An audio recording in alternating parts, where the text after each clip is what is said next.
있어요.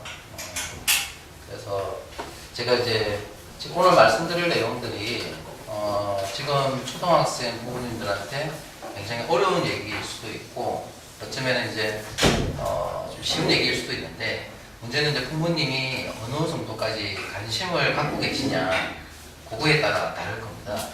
지금 이제 계신 부모님들 다 초등학생 자녀분들이죠. 그죠? 오늘 혹시 대입에 대해서 관심 있으신 거예요? 있으세요? 아주 바람직합니다. 이게 지금 실제적으로 보면 지금 고입이라고 하는 게 거의 없어졌잖아요.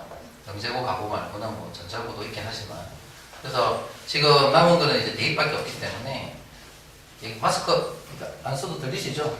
네. 그래서 오늘 제가 말씀을 드릴 건 그 대입 얘기부터 해서 고입 이렇게 말씀을 하나하나씩 내려와서 말씀을 드릴 겁니다.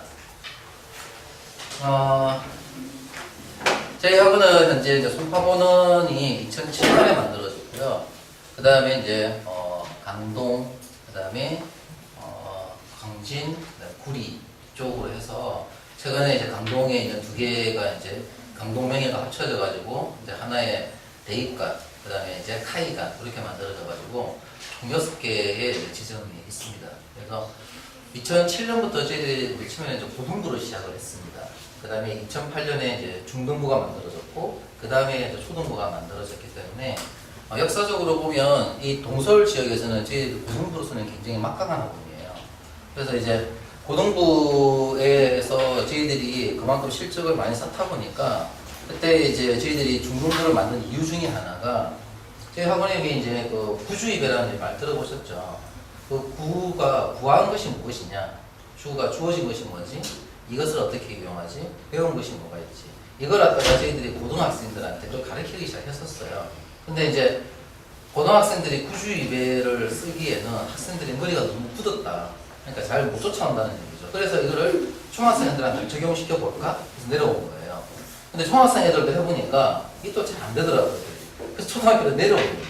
그래서 초등학생 때부터 이제 구주입을 적용해서 이제 좀 온 거예요. 그러다 보니까 저희들이 초중고가 다 있게 된 겁니다. 이제 입시와 교육에 저는 큰 변화에 대해서 제가 말씀을 좀 드리고 싶은데, 지금 현재 고3 학생들이 들어가는 이제 학년이 이제 2020학년도라고 그러죠.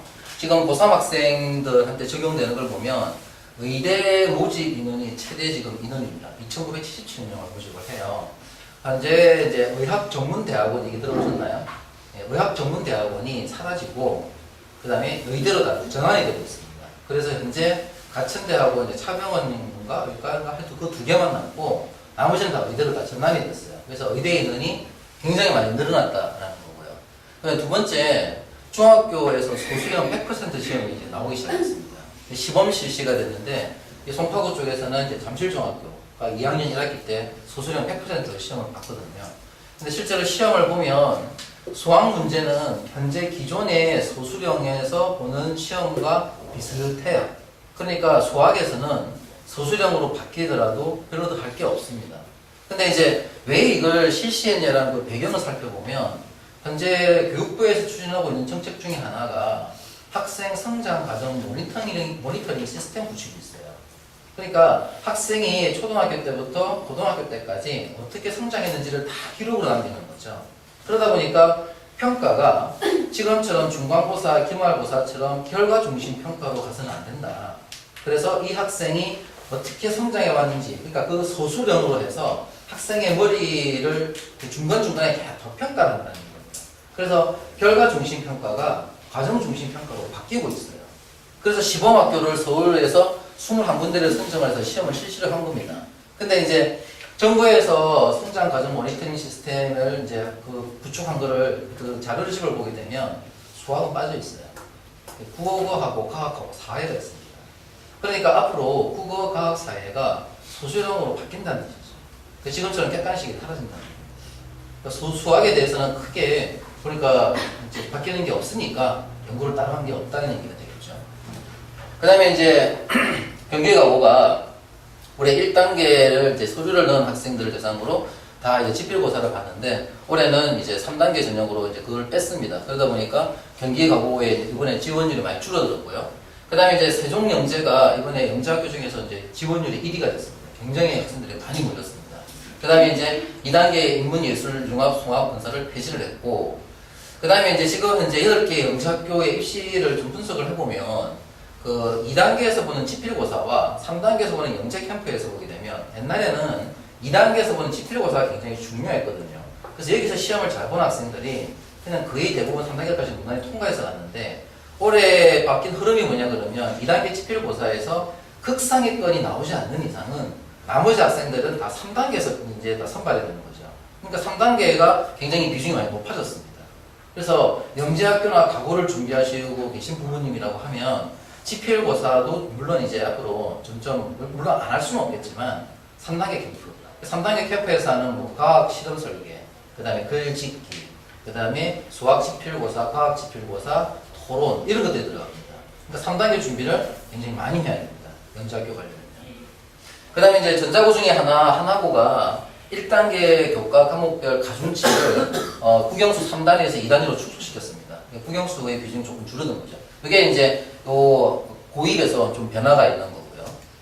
그 다음에 이제 현재 고2 학생들이 이제 대학교 들어가는 이제 2021학년도에는 지금 정부에서 추진하고 있는 정시 확대, 올해 이번 달 11월 28일 날 대학 대입 공정성 강화 정책을 발표한다라고 얘기를 하죠. 아마 거기에서 이제 정시 확대를 아마 명백하게 얘기를 할 거고 40% 이상으로 예상하고 있습니다. 그리고 두 번째로 학종 공정성을 강화하겠다. 이거에 대한 이제 큰 주제가 되는 거죠.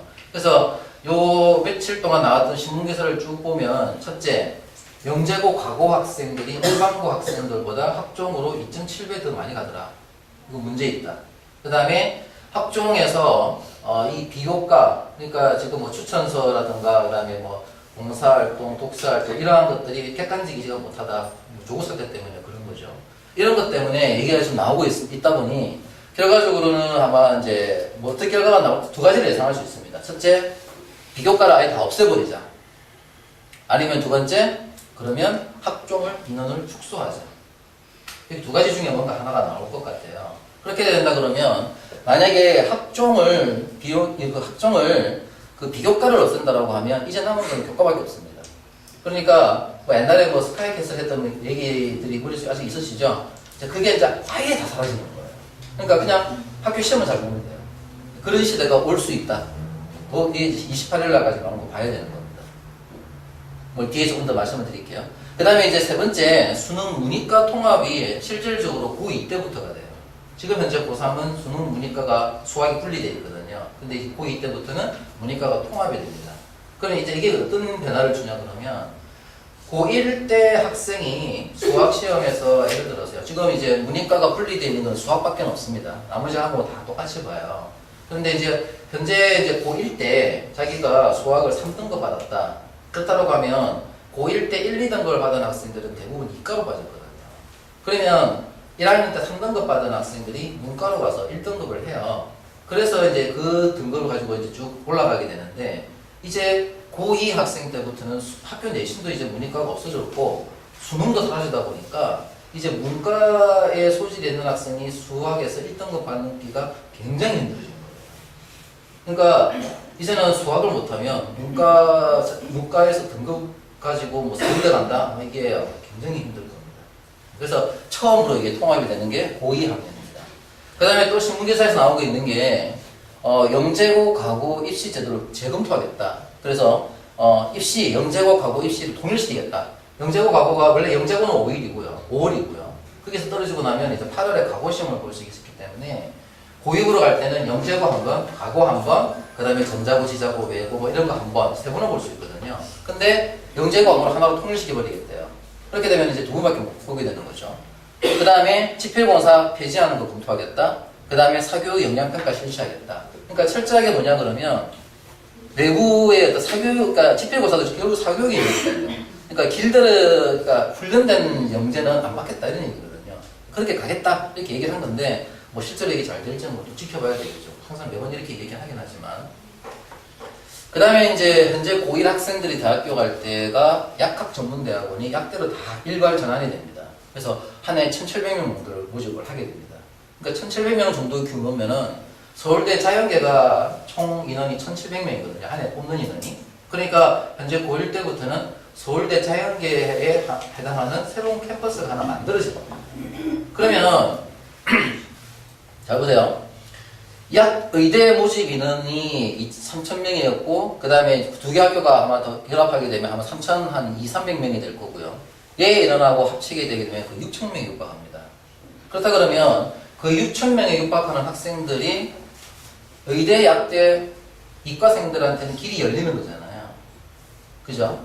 잘 보시면은 이과생들한테 굉장히 유리하게 되고 있는 거예요. 서울대에 가고 싶은데 자기는 최상위권 애들이 못 가겠다? 근데 최상위권 애들이 약대 의대로 빠질 거예요. 그러면은 이제는 갈 수 있다는 얘기죠. 그러니까 최상위권 애들은 약대 의대로 빠지게 되면 당연히 서울대, 연대, 고대를 가는 학생들의 그 합격 평균 점수가 밑으로 내려갈 거예요. 가기 훨씬 더 수월해집니다. 이과생들한테는. 근데 문과생들한테는 굉장히 안 좋아집니다. 어떻게 보면 좀 불리하게 되는 거죠. 그래서 자녀분들의 어떤 진로에 대한 고민을 하실 때 문과냐 이과냐 물론 적성 검사를 해봐서 100% 문과다라고 할 수는 없지만 이것도 아니고 저것도 아니다라고 하면 그냥 이과 쪽으로 준비해야 돼요. 그리고 난 뒤에 나중에 가서 문과로 돌리시는 게 그게 이제 선택의 폭이 더 넓어지실 겁니다. 자, 그 다음에 2025년도 지금 초4부터 이제 적용되는 게 특목자사고가 일반고로 다 전환이 된다라고 얘기를 했고 그 다음에 초4가 이제 고등학교 1학년이 되면 학점은행제를 시행한다라고 얘기를 했거든요. 학점은행제는 대학교에서 수업을 듣는 것처럼 학생이 교수, 선생님을 찾아서 수업을 듣는 겁니다. 굉장히 이제 어떻게 보면 학생의 진로, 특성에 맞는 과목을 선택할 수 있으니까 이상적인 건데 아시다시피 고등학교, 중학교는 전부 다 교육부 관할이에요. 교육부에서 이런 정책을 추진을 합니다. 하지만 대입은 교육부 관할이 아니거든요. 이는 대교육 관할입니다. 그러다 보니까 지금 현재 고등학교에서 이루어지는 수업들이 대부분이 어떻게 보면은 기사를 보시겠지만 뭐 다행적이다, 뭐 문제풀이 중심이다 이런 얘기 많이 하지 않습니까? 학점은행제로 간다 할지라도 똑같을 거예요. 분명히 대입에 유리한 과목의 학생들이 몰릴 거고 자기 진로하고 상관이 없이 듣게 될 겁니다. 그러니까 학점은행제가 시행이 돼도 저는 크게 뭔가 바뀌는 건 없다고 저는 생각이 들어요. 그리고 지금 현재 여기에서 수능문이과를 통합한다라고 말을 했지만 실제로 서울대라든가 이런 어떤 상위권 대학에서는 자연계를 지원을 할 때 과탐 영역에서 뭘 봐라라는 걸 지정을 해버렸어요. 그러니까 사탐 영역 보지 마라, 과탐 봐라라고 지정을 해버렸습니다. 그러니까 자기는 문과 소질이 있지만 과탐 공부를 할 수밖에 없는 거예요. 그래서 실제로 이거는 반쪽짜리 통합이에요. 근데 그게 학점원에서 당연히 그게 적용이 돼 그대로 갈 겁니다. 그리고 이제 저기서 이제 학점은행제가 시행이 된 초4부터 대입제도 변경도 검토 중이다 이런 얘기가 나와 있는데 지금 현재 언급되는 것들 중에서 하나가 이제 그 IB라 그래가지고 인터내셔널 바ccalaureate를 얘기하고 있어요. 근데 그게 뭐 그 시험이 중요한 게 아니라 여기에서 보는 소수령과 그 다음에 정부에서 추진하는 학생 성장 교육과정, 학생 성장 모니터링하고 얘에서 말하는 IB까지 비교해 보면 결국 흐름이 뭐냐 그러면 소수령으로 가고 있어요. 소수령. 그러니까 객관식은 사라지고 과목이 소수령으로 가고 있다는 그 흐름을 알고 계셔야 됩니다. 그래서 그거를 사실 지도할 때 꼭 참고를 하시고요. 그 다음에 하나 변수가 2020년도 상반기에 대통령 선거가 있어요. 정권이 또 바뀌게 되면 저거 어떤 일로 돼버릴 수도 있거든요. 그래서 약간 좀 불안하시죠? 이게 계속 바뀌니까. 근데 이제 어쨌든 지금 뭐 교육부가 추진하고 있는 뭐 소수령 가는 거 이거는 크게 바뀔 것 같지는 않고 이 정시 확대가 어떻게 될 거냐 요건 좀 바뀔 수 있을 것 같긴 합니다. 그런데 여기서도 특목자사고가 일반고로 전환이 되면 그러면은 만약에 한다 그랬다가 폐지한다 그랬다가 또 안 하면 어떻게 되냐? 상관없어요. 그냥 특목자사고가 있는 현재 지금 학교로 그냥 보내세요. 그냥 저게 폐지가 된다 할지라도 지금 여기 있는 배제고나 공인고가 형편없는 학교가 될 가능성이 없어요. 그러니까 과거의 명문 일반고는 다시 부활할 거고 그러니까 지금 현재 명문고는 고성이죠. 고성고는 그대로 유지를 하고 있는 것처럼 그대로 유지할 거고 창덕, 정신, 배제, 고인 그대로 갈 겁니다. 그러니까 저런 거 신경 쓰지 마시고 그냥 외고, 특목고 보내세요. 그게 맞습니다. 그래서 지금 이제 부모님들께서 지금 우리 애가 지금 초등학생인데 당장 뭐 수학 점수, 그 다음에 중학교 올라가 잘할 수 있을까? 초등학교 학교에서 뭐 경시대회 보는데 100점 맞는 거 이런 걸 안 생각하실 텐데 좀 길게 내다보셔야 되는 게 학생이 나중에 대학교를 어디를 갈 거냐, 그리고 무슨 진로를 선택할 거냐, 이거에 대한 고민에서부터 거꾸로 봐야 됩니다. 본인이 자기는 의대를 가고 싶다. 그렇다 그러면 의대를 잘 보는 고등학교로 가야죠. 안 그렇습니까? 서울대를 가고 싶어. 서울대, 카이스트, 포항공대, 그 다음에 지디스트, 유디스트, 디지스트, 유디스트요. 발음도 어때요? 여기에 있는 학교를 보내고 싶다? 여기 학교를 많이 보내는 명문고라든가 이런 걸 찾아야 되는 게 맞는지 않습니까? 그죠? 거기에 맞는 고등학교가 실질적으로 여기에서는 명지학교 가고가 제일 우수해요. 그 다음에 자율고, 배제고, 보인고, 한해 인서울하는 인원이 한 60, 70% 됩니다. 인서울이요. 60, 70%가 꽤 많지 않다는 생각이 드실 텐데, 일반고에서 인서울하는 인기 한 보통 10%밖에 안 돼요. 인서울이 10%가 안 된다는 게 되게 이상하죠? 이게 결실입니다. 근데 배제 보인고 그나마 잘하는 거예요. 그 다음에 이제, 이게 있는 배제고, 보인고, 한해 의대 보내는 인원 한 15명에서 한 20명. 근데 이게 있는 좀, 하는 학교들은 몇 명 보낼지 모르겠어요. 공개를 안 하니까. 승부입니다. 그러니까 이런 데를 가려고 하면 당연히 이런 데를 가야 돼요. 뭐 가고 영재학교는 뭐 말할 것도 없고요. 그 다음에 이제 이게 이제 빠졌는데 일반 명문고 중에서 고성고, 창덕, 정신 이 정도 되는데 정신여고 같은 경우에는 강남 쪽하고 가깝다 보니까 강남에서 성적 우수한 애들이 많이 전화고 옵니다. 그래서 굉장히 훌륭한 애들이 많아요. 그렇다 그러면 이제 뭐 중학교에 대한 고민을 솔직히 늘 하실 게 없을 것 같죠. 근데 중학교, 그럼 거꾸로 생각해 보시면은 여기에 있는 학교들과 그 다음에 이런 데를 못 보내는 학교들은 좀 무슨 차이가 있을까? 왜 그런 차이가 벌어질까를 생각해 보시면 첫째, 당연히 우수한 학생들이 몰리니까 많이 가겠죠. 그러면 고성고는요? 고성고는 일반고잖아요. 일반고인데 우수한 학생들 가고 싶어도 못 가는 거거든요. 어차피 이게 지원이기 때문에. 근데 왜 많이 보내냐 이거죠. 한영고 한 해 수시로 해서 14명 정도를 서울대로 보내거든요. 어떻게 서울대를 14명씩이나 보낼 수 있을까? 그게 바로 뭐냐면 그 학교의 시험 난이도, 그 다음에 학교에서 학생을 관리하는 능력, 이러한 것들이 다 포함이 되어 있습니다. 그러니까 그러한 것들을 고려하지 않고 우리의 중학교 지금 전교 1등짜리니까 여기 있는 고등학교 가서 전교 1등 하면 서울대 갈 수 있겠지? 라고 이렇게 착각에 빠질 수 있어요. 오공고 같은 경우에는 전교 1등에도 서울대 못 갑니다. 가기 되게 힘들어요. 전교 1등짜리가? 이 생각이 들겠지만 이 대학교 들어갈 때 그 학교 시험만 가지고 들어가는 거는 뭐 학종이잖아요. 근데 학종에 서울대에서 지역균형 선발이 있는데 전교 1등짜리를 뽑는 전형이거든요. 근데 거기에 전교 1등짜리를 뽑고 난 뒤에 뭘 걸어놨냐 그러면 수능 최저를 걸어놨습니다. 그러니까 4개의 영역 중에서 3개 영역 합이 5등급이네. 그러니까 뭐 2등급, 2등급, 1등급 이렇게 나와야 되는 거죠. 2등급, 2등급, 1등급 받는 거 이거 굉장히 우습지 않냐 싶은데 그렇게 해서 실제로 못 맞춘 애들이 수두룩해요. 그러니까 지금 제가 말씀드린 일반고의 중에서의 명문고나 이런 학교들 외에는 전교 1등짜리가 그걸 잘 못 맞춘다는 거예요. 그게 왜냐면 학교 시험이 쉬우니까 수능 난이도를 못 쫓아가는 거죠. 그걸 극복을 못 하는 겁니다. 그러니까 그걸 모르고 그냥 내신 따기 좋은 쉬운 학교로 가서 보내버리게 되면 나중에 고3 때 가서 부모님들 고생하시는 거예요. 그래서 지금 고민하실 게 뭐냐 그러면 그겁니다. 원하는 대학 가려고 그러면 어떤 고등학교를 가야 되지? 그러면 그나마 유리한 중학교가 있으면 좋은데 없으면 어떻게 그러면 고입을 준비해야 되지? 아직 이 고등학교 올라갈 준비를 해야 되지? 그런 고민을 지금 하셔야 되는 거예요. 이게 금방 중학교 중에서 어려운 학교는 오륜중밖에 없거든요, 거의. 그래서 뭐 오륜중을 제외하면 아무튼 비슷비슷하니까 중학교 선택은 큰 의미가 없을 겁니다. 대학 입시에 대한 흐름을 한 번만 잠깐 흐름을 잡아드릴게요. 지금 올해 서울대 2020학년도에서 정시로 21.5%를 뽑습니다. 혹시 어머님들 수시 아시죠? 네. 논술은 수시인가요, 정시인가요? 수시요. 네. 수시죠. 학종은요? 수시죠. 너무 먼 얘기를 말씀드려서 수시는 아무 때나 지원할 수 있는 겁니까? 아니죠. 네. 수시라고 해서 수시를 할 수 있는 게 아니죠. 수시는 이제 고3 학생들이 9월 초에 대학교 6개를 선택을 해서 원서를 넣습니다.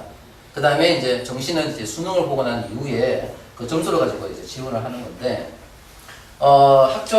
정부에서 작년에 정시 인원 30% 늘려라 라고 얘기를 했는데 서울대는 버텼어요. 국립대임에도 불구하고. 버티다가 그래도 이제 그냥 늘릴게까지 해서 이제 2022학년도 고1 때부터 늘릴게라고 한 거예요. 근데 이제 정부에서 더 늘리라고 했으니까 이게 아마 더 늘어나겠죠. 근데 이제 수시에서 아까 말씀드렸듯이 지역 균형 선발이 전교 1등자를 뽑는 전형인데 이 그 원서를 접수해서 그래서 너 여기서부터 여기까지는 합격. 다만 여기 수능 봐서 점수가 얼마쯤에 해줄게 라고 했는데 요 수시 서류 합격하는 애들이 이걸 못 맞추게 되면은 요 뽑는 인원이 줄어들잖아요. 요 인원을 더 뽑아야 되지 않습니까? 그래서 이제 추가 합격자를 만들어 놓는데 요즘에는 이 수시에서 추가 합격자를 안 뽑아요. 부족한 인원을 정시로 돌려버립니다. 그러니까 비율상으로 보면 얘가 7대 3 정도죠. 7대 3 정도지만 한 해 넘어가는 인원이 한 5%에서 10%가 넘어가거든요. 그러니까 실제로는 6대 4 정도. 서울대뿐만이 아니라 연대, 고대도 다 마찬가지로 수시에서 추가 합격을 안 시키고 정시로 다 넘깁니다. 지금 현재 6대 4 정도가 돼요. 그러니까 실질적으로 정시로 40%를 뽑기 때문에 정부에 40%를 얘기를 해도 어떻게 보면은 대화를 하고 있는 거예요. 그러니까 이걸 만약에 더 늘리게 된다 그러면 지금처럼 추가 합격자를 더 안 뽑는다면 이제는 이제 1대 1이 되겠죠. 50대 50 정도로 이제 갈 가능성이 큽니다. 예, 말씀드린 것처럼 지금 대부분의 대학이 이제 7대 3 정도 이렇게 맞추고 있고요. 그 다음에 이제 서울대학교 이제 입학 전형을 말씀을 드리면 우리나라 대학의 전형을 보게 되면요. 서울대 입학 전형, 그 다음에 연대 입학 전형, 고대 입학 전형 크게 세 개로 분류가 됩니다. 고대 입학 전형에는 고대밖에 없어요. 서울대 입학 전형에는 서울대밖에 없습니다. 나머지 학교들이 다 연대학교 입학 전형과 굉장히 유사합니다. 그래서 서울대 입학 전형을 보면 아까 말씀드렸듯이 전교 1등짜리 수능 최저 들어가 있죠.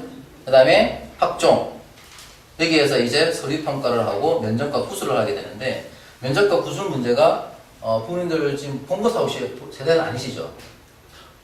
너무 오래된 세대시니까 대학별 고사를 보셨죠? 안 보셨나요? 학력고사 세대신가요? 그러신가요? 왜 이 문제 난이도를 말씀을 드리고 싶어서 옛날에 뭐 본고사란 말은 들어보셨을 겁니다. 학력고사 세대시더라도요. 그러니까 본고사라고 하는 게 수능으로 바뀌면서 이제 대학별 고사로 바뀌었거든요. 명칭이. 근데 그 대학별 고사가 본고사의 큰 흐름으로 보시면 돼요. 그러니까 서울대에서 수학 세 문제, 과학 세 문제를 주고 30분 동안 이거 고민해봐. 그리고 와서 교수님 앞에서 15분 동안 발표해. 이거예요. 이게 수학 문제고 과학 문제거든요. 근데 그 문제 상당히 어려워요. 그게 수능에서 말하는 킬러 문항급이거나 킬러 문항보다 약간 어렵습니다. 그러니까 그걸 갖다가 30분 동안 푸는 것도 일이지만 교수님 앞에서 발표를 하라니. 그리고 틀리면은 교수님이 힌트를 하나 줘요. 그걸 잘 받아먹어서 끝까지 나가면 합격인 거고 못하면 떨어지는 거예요. 근데 이제 이상한 거는 여기에는 최저가 들어가 있는데 최저가 없죠.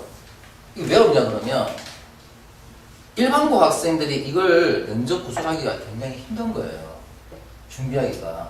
학교에서도 대비도 안 해줄 뿐더러. 그리고 지방에 있는 학생들 더더욱더 힘든 겁니다. 그럼 누굴 위한 전형이겠어요? 전자고 학생들, 과학고 학생들, 영재학교 학생들을 위한 전형인 거예요. 그러니까 이게 수능 체제가 없지 않습니까? 영재학교하고 가고는 학교에서 수능 대비 안 해줍니다. 그리고 학교 내신 걔네들 신경 안 써요. 어차피 가만히 있어도 졸업하면 칼스 다 가거든요. 내신 신경 안 씁니다. 그러니까 이런 거 하는 거 걔네들은 맨날 하는 게 토론 수업이고 발표 수업이니까 이런 거에 대해서 숙달된 애들이죠. 그러니까 영재 과거 애들이 이쪽으로 많이 가는 거예요. 그래서 영재고 한 해 가는 애들이 굉장히 많죠. 60, 70명 정도씩 막 보내고 막 그래요. 굉장히 많이 갑니다. 그 다음에 이제 수능 정시로 뽑는 인원이 23.2%고요. 그 다음에 이제 연대 얘기인데요. 연대 어떤 이번에 대학교 의예과 합격한 학생이 글 한번 올렸다가 굉장히 욕을 먹었죠. 모르시나요? 의예과 자기는 내신 3등급인데 자기는 연대 의대 합격했다고. 왜냐면 수능 최저가 없거든요. 수능 최저가 없어서 그냥 합격한 거예요. 근데 이게 연대만 이렇게 없는 거지 다른 학교들은 이게 수능 최저가 있는 학교들 꽤 많습니다. 근데 이제 연대가 이걸 적용을 안 하는 게 자기 연대가 몇 번 3년 동안 논술에서 교과외 과정을 출제를 하는 바람에 교육부에서 이 제재를 먹었습니다. 그래서 정원이 좀 감축이 됐어요. 그래서 그것 때문에 굉장히 몸을 사리고 있는 건데 아마 내년에는 이제 다시 부활하겠죠. 그 학생 때문일 수도 있겠고. 그래서 지금 이게 보시면 여기 논술이 아까 말씀드렸듯이 수능 대비가 잘 돼야 논술을 준비할 수 있다고 생각하면 실제로 논술도 수능 준비거든요. 수능에 대한 얘기니까 인원을 잘 보시면은 한 1200명, 여기도 한 1300명 정도, 1300명, 1300명 정도. 그 1대1로 교과, 학교 내신, 그 다음에 수능 이렇게 지금 해서 내가 뽑고 있는 겁니다. 이게 가장 표준적인 학교예요. 대부분 학교가 이렇게 합니다. 그러니까 만약에 지금 입학 전형에 그대로 유지한다라고 하면 학교 내신도 준비해야 되고 수능도 수능도 당연히 준비해야 돼요. 만약에 이제 이쪽에 정시 인원이 더 늘린다라고 하면 대학교에서는 이 수시로 뽑는 인원을 굉장히 좋아합니다. 자기네들이 몇 년 동안 해봤기 때문에 수시에 대해서 우수한 학생을 뽑을 자신이 있다 이거거든요. 그래서 아마도 이걸 늘린다라고 하면 논술을 줄일 가능성이 커요. 논술을. 그래서 대학교에서 실제로 이렇게 해서 들어온 학생, 이렇게 들어온 학생, 이렇게 들어온 학생들의 학점, 그 다음에 학교 정응도 이런 걸 다 분석을 해봤더니 이쪽이 제일 좋대요. 그러니까 수시를 좋아하는 겁니다. 그런데 정부에서 얘기하는 거니까 어쩔 수 없이 얘를 죽을 수밖에 없을 겁니다.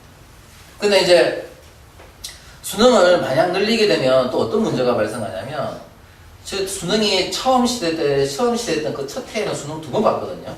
그리고 그 해에는 대학별 고사가 있었습니다. 근데 대학별 고사를 왜 봤냐 그러면 수능이 처음 시행이 되니까 대학에서 수능에 대한 변별력을 못 믿은 거거든요. 그래서 대학에서 시험을 본 건데 마찬가지입니다. 지금 수능 대학교에서 못 믿어요. 수능을 믿다 그러면 더 늘렸겠죠. 그러면 이거를 더 늘리라고 하고 한다 그러면 분명히 대학교에서는 면접이나 뭔가 추가적인 수단을 분명히 넣을 겁니다. 그럴 수밖에 없어요. 대학교에서 가만히 있지는 않을 겁니다. 그 다음에 이제 고대는 최종 시험을 많이 걸어놨습니다. 그리고 특징이 뭐냐 그러면 논술이 없어요. 대학교는. 그래서 고대가 좀 다르게 가고 있고요. 면접 문제도 서울대 면접하고 굉장히 유사할 것이다 라는 정도만 알고 있고 실제로 문제가 뭐가 나왔는지는 모릅니다. 이제 내년이 돼봐야 합니다.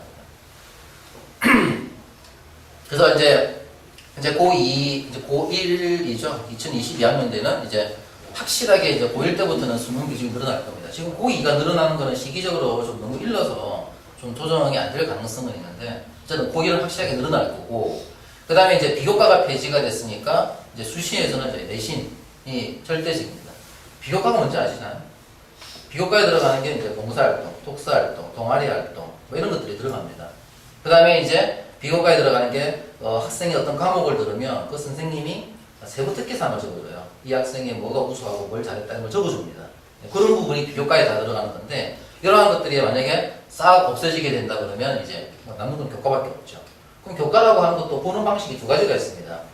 얘가 1학년 때 1등급, 2학년 때 1등급, 3학년 때 1등급, 그냥 평균에서 1등급 이렇게 하는 방식이 있고요. 1학년 때 3등급, 2학년 때 2등급, 3학년 때 1등급에서 등급이 올라가는 걸 보는 방법이 있어요. 이게 이제 학종에서 보는 게 바로 그거거든요. 이 학생이 성장하고 있냐, 잠재력은 있냐, 요게 평가하는 게 이게 이제 학종에 들어가는 겁니다. 학생부 교과가 바로 말씀드린 평균을 내는 방식인 거고, 그러다 보니까 이 학생이 남은 거는 결국에는 학교 공부 열심히 할 수밖에 없어요. 뭐 딴 거 다 할 필요 없어요. 그다음 아까 말씀드렸듯이 이제 수능 내신이 1대1로 갈 거고요. 그 다음에 아까 말씀드렸듯이 이제 논술, 구술, 뭔가를 분명히 활용할 거다라는 겁니다. 자, 그래서 학생부 교과, 아까 평균 등급 매기는 거, 이거는 이제 전교 1, 2, 3등 정도, 이 정도만 노릴 수 있는 전형. 그 다음 학생이 점점 성장하고 있다 보는 건데, 비교과가 빠지고 나면 결국 남는 거는 교과밖에 없다. 그 다음에 논술인데, 논술의 문제가 아까 말씀드렸듯이 수능 문제보다도 약간 어렵기 때문에 수능 대비를 해야만이 실제로 이 두 개를 다 대비할 수 있다. 그러니까 결국에는 교과, 수능. 이거밖에 없어요. 결국은 또 교과인 거죠. 근데 이제 이 수능하고 교과를 따로따로 해야 되는 학교가 있고요. 한꺼번에 같이 준비할 수 있는 학교가 있어요. 그게 어떤 차이냐면, 한대보거나, 배재고나 보인고에서 이 서울 상위권 대학을 많이 보내는 이유 중에 하나가, 여러 가지가 있겠지만, 그 이유 중에 하나가 수학하고 과학 문제가 수능 문제예요. 고1 때부터 가요. 그러니까 학생들이 고1 때부터 실제로 수능을 10번을 보는 거예요. 보세요. 1학년 때 4번 하죠. 중간기말. 2학년 때 4번 하죠. 3학년 1학기 때 2번 하죠. 10번 하잖아요. 그리고 수능을 봅니다. 10번씩이나 3년 동안 준비해서 수능을 본 학생과 제가 고공부에 대한 감정이 있는 건 아닙니다. 그러는 학교가 수능 문제는 없이 우리는 교과서에 충실하게 공부를 할 거야. 교과서 문제 위주로 보겠단 말이죠. 갑자기 이제 고3 때부터 이제 학교 시험에 수능 문제를 내기 시작하면 시기 좀 늦지 않습니까? 준비하기엔 너무 짧은 거죠. 그러니까 실적이 나올 수가 없는 거예요. 그러니까 배세고나 보인고로 가게 되면 얘를 한꺼번에 준비한 학교고 그 이외의 학교로 가면 따로따로 준비해야 돼요. 그 따로따로가 고3 때 몰리는 거예요. 그렇게 보시면 돼요. 그러니까 거꾸로 얘기를 하면 배세고나 보인고라든가 그 다음에 저기 보성고로 가려면 수능 문제를 풀 수 있는 실력을 중학교 때 갖추고 가야 된다는 얘기도 그렇게 됩니다. 그럼 수능 문제가 도대체 어떤 문제인데 수능 문제 신문기사를 보시게 되면 킬러 문항이라는 말이 나오거든요. 수능의 수학에서는 30문항 중에서 5문항이 어려운 문제고 그 중에서 2개가 킬러 문항입니다. 그 3개가 중킬러 문항인데 이 2개를 다 맞추면은 이 2개를 다 틀리면 90이죠. 지금 이제 가형에서 1등급 컷이죠. 근데 여기에서 이제 만약에 하나를 더 틀렸다 그럼 그냥 2등급으로 떨어지는 겁니다. 근데 이 문항을 푸는데 걸리는 소요 시간이 어떻게 되냐 그러면 30문항 중에서 이 2개 킬러 문항을 뺀 28문항을 저희들이 1등급 학생들한테는 이거 30분 하고 40분만 다 풀어 이렇게 얘기를 하거든요. 수학 시험 보는데 총 100분 걸립니다. 그러면 28문항을 40분 동안 풀고 나면 1시간 남죠. 그럼 그 1시간에서 30분부터 30분씩 2개 문항에 배정해라 이렇게 얘기를 하거든요. 그러니까 30분 동안 시간을 투자해야 그 문제를 풀릴 수 있는 가능성이 있는 건데 그 30분 동안 고민하는 훈련도 안 돼 있을 뿐더러 그 문제 자체가 길이가 상당히 길기 때문에 조건도 굉장히 많아요. 이걸 분석하는 데 시간이 너무 많이 걸립니다. 그러니까 그런 걸 갖다가 고1 때부터 훈련을 안 하고 고3 때 한다? 이거는 뭐 그런 문항을 포기하라는 얘기가 똑같은 얘기거든요. 그러니까 그런 문항을 풀려고 하면 실제로 또 고등학교 1학년 때 학교 보인고에서는 그런 문제 잘 내요. 킬러 문항을 학교 시험에 내버려요. 말도 안 되지 않습니까? 고1 때 킬러 문항을 냈는데 근데 내버려요. 내고 그래서 욕을 되게 많이 먹었는데 학생들도 수학 어렵다고 해서 보인고 뭐 1학기 중간고사 보고 나서 막 자퇴하고 막 그랬거든요. 그래서 보인고가 우리 아들 빠져나가니까 안 되겠다 싶어가지고 수학 문제를 좀 최근에 좀 쉽게 냈어요. 근데 그런 거 아닙니까? 다시 고2 때 어려워지는데 약간 이제 눈속임을 했는데 어쨌든 보인고가 잘 그래요. 킬러 문항 확 내버려요. 그래서 고1 때부터 막 그걸 트레이닝 시킵니다. 그러니까 그걸 하려고 그러면 수상 과정을 생각한다면 한 2번, 한 5번 정도는 봐야 돼요. 기본, 문제 연습, 희망, 원한도, 수능 이 정도로 봐야 이제 학교 보인고 가서 시험 보고 나 1, 2등급 받을 수 있네 이렇게 할 수 있는 거예요. 그러면은 중학교 때 이걸 5번을 보려면 중3 때 그럼 뭘 하고 있어야 되며 거꾸로 중2 때 뭘 해야 되겠냐 그 거꾸로 생각해 보시면 답이 나오지 않습니까? 거의 중학교 1학년 때부터 고등과정 들어갈 준비가 돼 있어야 돼요. 그래야 그 5번을 볼 여유가 나오고 그리고 수능 대비까지도 해서 들어가는 겁니다. 그래야 등급이 나오는 거예요. 이게 어쩔 수 없는 지금 고등학교의 현실입니다. 제가 너무 희망을 깨주십시오. 이게 현실입니다. 근데 이제 초등학교 부모님들의 얘기를 하면 이제 부모님들이 우리 애가 이제 올바르게 커야 되고 행성, 그다음에 창의적 이런 얘기 많이 하시는데 그건 교육부에서 하는 얘기고요. 그건 교육부고 고등학교는 철저하게 대입입니다. 어쩔 수가 없어요. 그러니까 학년이 올라가면 올라갈수록 이제는 대입에 대한 거를 고민 안 하실 수가 없을 겁니다. 자, 의대에 이제 의치한대 다 합쳐가지고 4,277명이고요. 굉장히 많이 늘어났고요. 그래서 이제 약 때까지, 한해가 때까지 다 포함을 시키게 되면 이제 6,000명 정도. 예. 그래서 이제 최상위권 애들이 싹 빠지고 나면, 이제 서울대 의대 상위권 애들 가기가 수월해질 거다.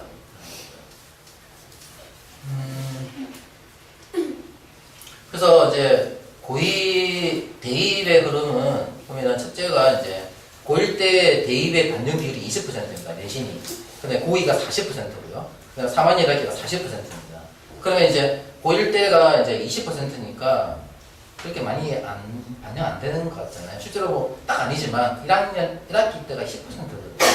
1학년 10%니까 시험 좀 못 봐도 좀 나중에 극복할 수 있어요. 그러니까 혹시나 나중에 자녀분들이 고1 되더라도 시험 망쳤다라고 해서 이게 뭐냐라고 하지 말고 많이 좀 용기를 붙들어 주셔야 됩니다. 저 같은 경우에는 거꾸로 저는 고등학교 때 고1 때 너무 공부를 많이 해가지고 고2 너무 힘들어서 고2 3때 쉬었거든요.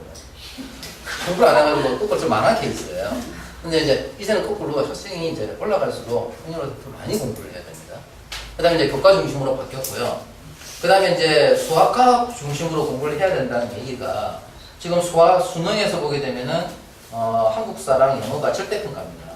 그래서 90점 이상이 1등급, 80점 이상이 2등급 이렇게 되어 있거든요. 대학교에서도 영어 1등급과 3등급의 점수 차가 2점인가 3점밖에 차이가 안 나요. 그러니까 영어하고 한국사는 못 봐도 크게 표가 안 납니다. 물론 이제 작년이었나요? 영어를 애들이 체제를 못 맞춰가지고 그런 경우가 있었긴 하지만, 그러니까 수능을 절대평가로 만들어버리게 되면 대학교에서는 그렇게 하는 거예요. 1등급에서 3등급 차 별로 안 두겠어. 이렇게 돼버리는 거예요.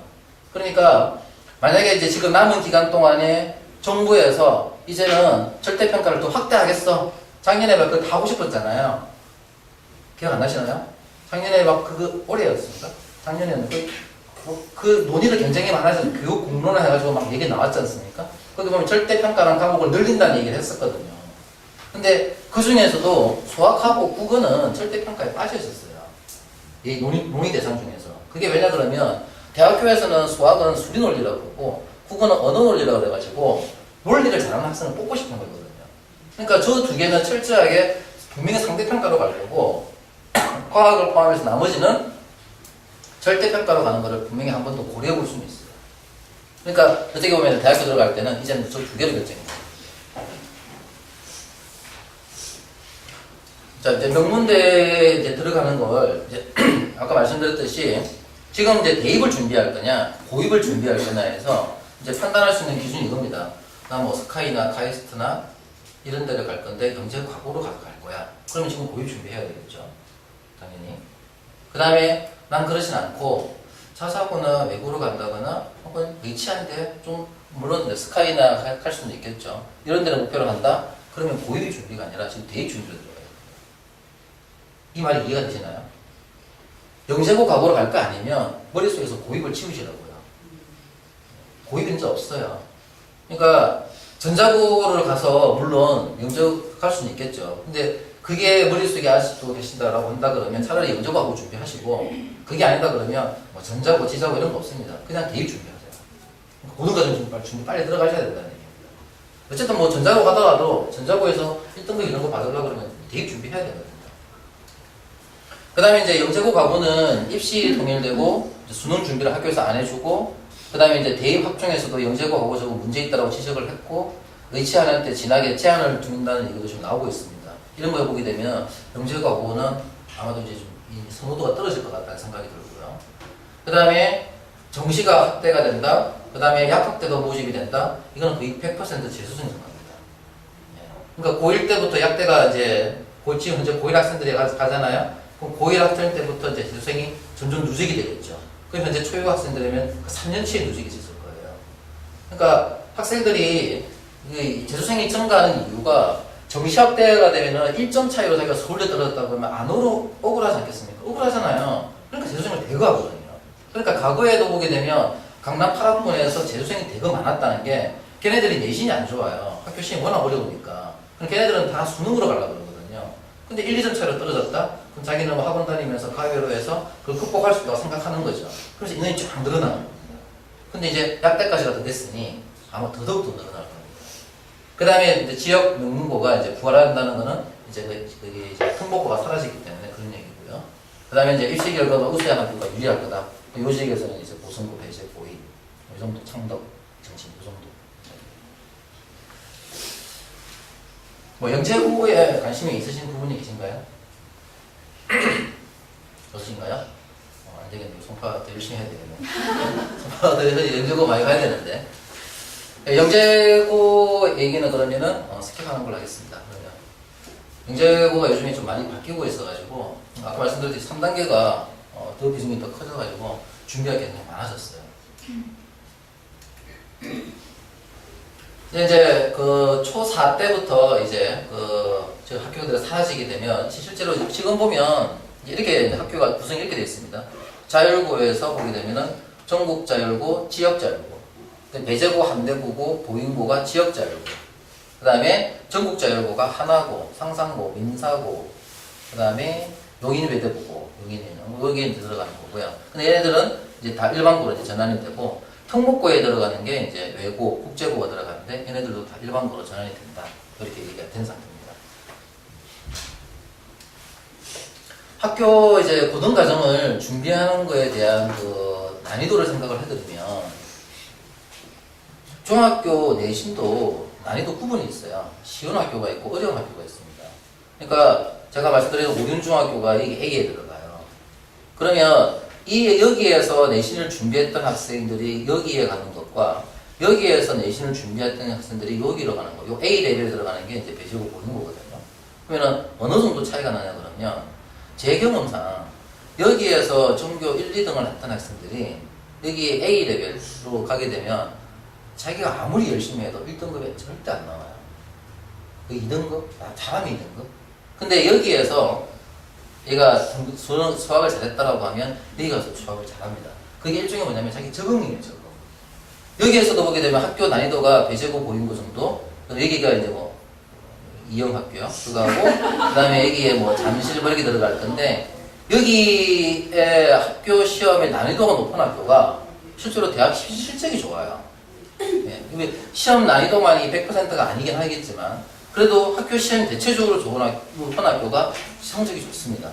그리고 수능에 대한 대비가 자연스럽게 되는 거고요. 간격이 좁잖아요. 그러면 이걸 준비할 수 있으니까 논술까지도 같이 준비할 수 있는 거죠. 그러니까 여기에서 이 간격보다는 이 간격이 더 좁으니까 고등학교로 가더라도 완전히 시험이 어려운 학교로 가는 게 수능 준비할 때 훨씬 더 도움이 되는 게 맞습니다. 그 중학교도 마찬가지죠. 학교 시험이 쉽다라고 하면 학교에다 말씀하셔야 돼요. 어렵게 해주세요. 어차피 학교에서 90점 이상이 A등급이고 80점 이상이 B등급이거든요. 대학교 여기 학교 알림이 사이트 들어가시면 AB 받는 학생의 전체 인원수가 약 50%예요. 알고 계신가요?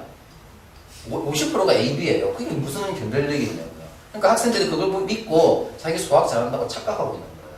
그러다 보니까 여기 가서 다 깨지거든요. 그래서 이제 고등과정을 준비한다라고 하면 늦어도 중1 때까지는 수학 중등과정 다 끝내라. 그리고 이제 중2 때 이제 수학 고등과정을 들어가고 내신 만점 목표로 해라. 그리고 이제 중3이 되면은 실제로 고등과정을 다 끝내야 된다. 그러니까 고등과정 수상화, 수원, 수투, 선택과목 3개 다 끝내고 그 다음에 이때부터 이제 내신 대비 겨울방학 때 들어가야 된다. 너무 어마어마한가요? 그런가요? 근데 이렇게 안 하는 학생들이 실제로 배제고는 고인고 가게 되면 등급이 안 나오는 거 현실입니다. 제가 부모님이 자녀를 무시하는 게 아니라 형상도 있더라고요. 그러니까 이번에 수능 준비까지 해야 되는데 언제 고등과정 한 번 보고 들어가나요? 제일 최악의 케이스가 2월에 이제 학교가 발표가 돼요. 자사고로 이제 배제 고의 한대고 합격하는 거 발표가 난 걸 듣고 와서 이제 학원에다 얘기하는 거예요. 우리가 합격했어요. 어떻게 해야 돼요? 이렇게 물어봐요. 어떻게 하면 끝난 거죠. 그때 가서 한대보고 자사고를 생각했다는 얘기는 그 전에 준비 안 했다는 얘기잖아요. 거기서 이제 수상화를 준비해봤자 늦은 겁니다. 할 수가 없어요. 그래서 그런 학생들이 고등학교 가서 보면은 수학이 다 바닥이고 결국에 나중에 다 수학을 다 포기하더라고요. 제가 너무 많이 봤거든요. 그러니까 자사고를 간다라고 한다는 게 목표가 딱 설정됐으면 고등하셔야 되고요. 준비 많이 하셔야 됩니다. 배제가 그렇게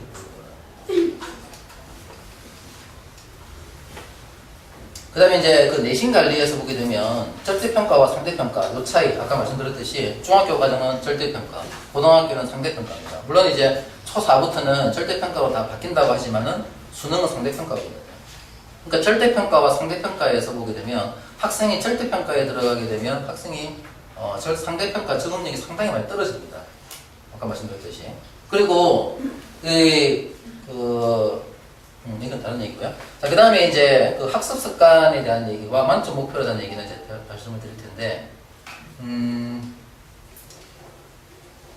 그 초등학교 부모님들하고 제가 얘기를 하다 보면은 이제 많이 주된 관심이 그것이더라고요. 학생이 수학 잘하려면 어떻게 해야 돼요? 맞나요? 입시에 대한 것보다 이게 더 관심 많으시죠? 네. 그래서 제가 앞에 말을 실컷 다 했는데 제가 이제 다른 지점에서도 설명한 부모님들이 이 얘기를 하면 이제 눈이 반짝반짝 하시더라고요. 그래서 그보다 원래 입시 얘기도 더 중요하긴 한 건데 근데 이 수학학습법에 대한 얘기만 해도 굉장히 많이 길어질 것 같은데 이제 이렇게 보시면 됩니다. 학생이 문제를 딱 봤다라고 했을 때 문제를 푸는 그 시간 간격이 있잖아요. 그 시간 간격에서 머릿속에서 도대체 무슨 일이 벌어지는가? 그 부모님들 알 수가 없어요. 선생님도 잘 알기 힘듭니다. 그러면 그걸 뭘로 알 수 있냐 그러면 학생이 문제에다가 기록한 것들의 흔적들, 뭐 줄을 하나 그은 것도 그렇고요. 그냥 뭐 V 체크한 것도 머릿속에서 뭔가 상호작용에 대한 흔적이거든요.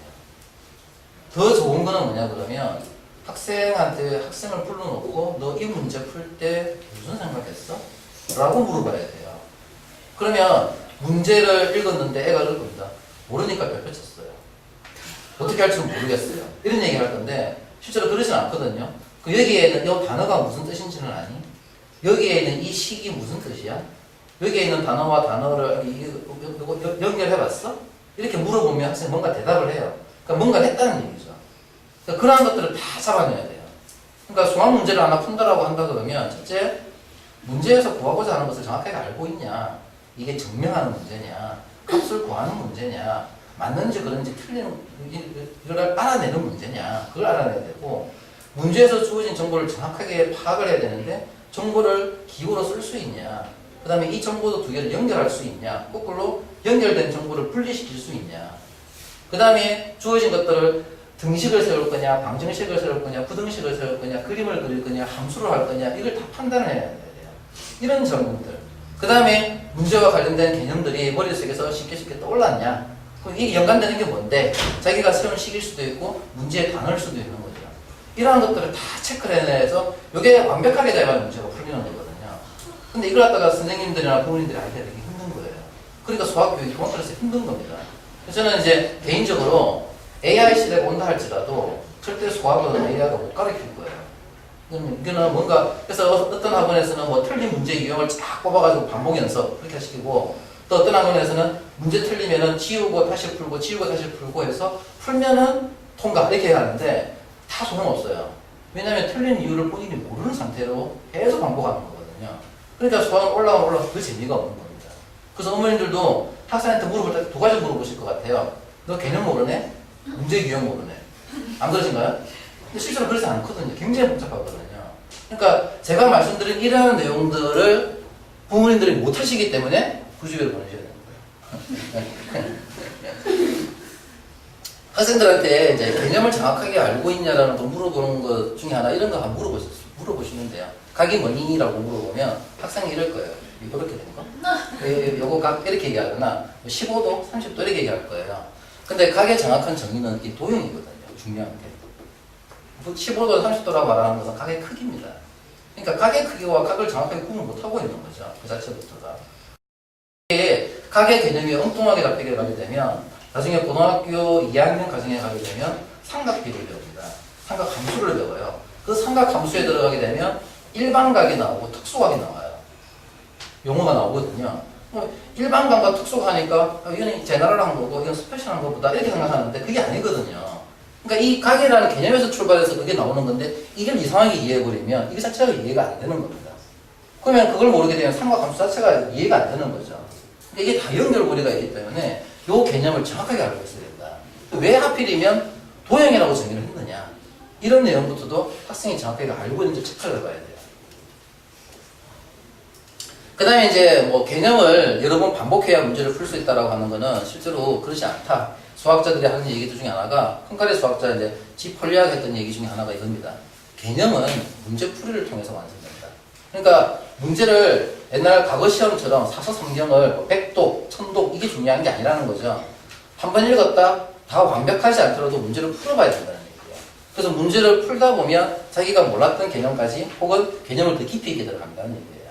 그리고 더 좋은 거는 부모님들께서 학생하고 이제 그 문제에 대해 지도를 하실 때 이제 그걸 하셔야 됩니다. 학생한테 자습을 시켜주게 되면 자기 스스로 문제를 풀게 했을 경우에는 그 학습 효과가 최대 20%를 못 넘어가요. 학습 효과가요. 그러니까 그냥 단순히 읽는 거는 학습 효과가 10%라고 그러고 읽고 듣는 것까지 하면 20%. 그 다음에 이제 선생님이 여기서 말을 해주잖아요. 몸짓을 하잖아요. 30% 올라갑니다. 근데 인강이라고 하는 자체부터가 그냥 듣기만 하는 거잖아요. 최대 30%밖에 안 돼요. 학습 효과가. 그러면 얘를 50%, 60% 올리는 방법이 뭐냐 그러면 학생이 말을 하는 거예요. 그러니까 부모님들도 되게 뭐 친구분하고 대화를 하시다가 머리가 좀 정리가 안 됐는데 말을 하다 보면 정리가 되지 않습니까? 그죠? 그런 경우 많거든요. 수학도 마찬가지입니다. 학생이 머릿속에 있는 걸 말로 뱉을 수 있다고 한다면 그건 정말 대단한 거예요. 자기가 자기 친구한테 이 문제를 풀어줄게. 그게 굉장히 대단한 겁니다. 그게 머릿속에 뭔가 정리가 되어 있다는 얘기거든요. 또 학창시절에 학생들 문제 굉장히 많이 풀어줬어요. 그래서 풀어주면서도 양심에 찌는 게 많았어요.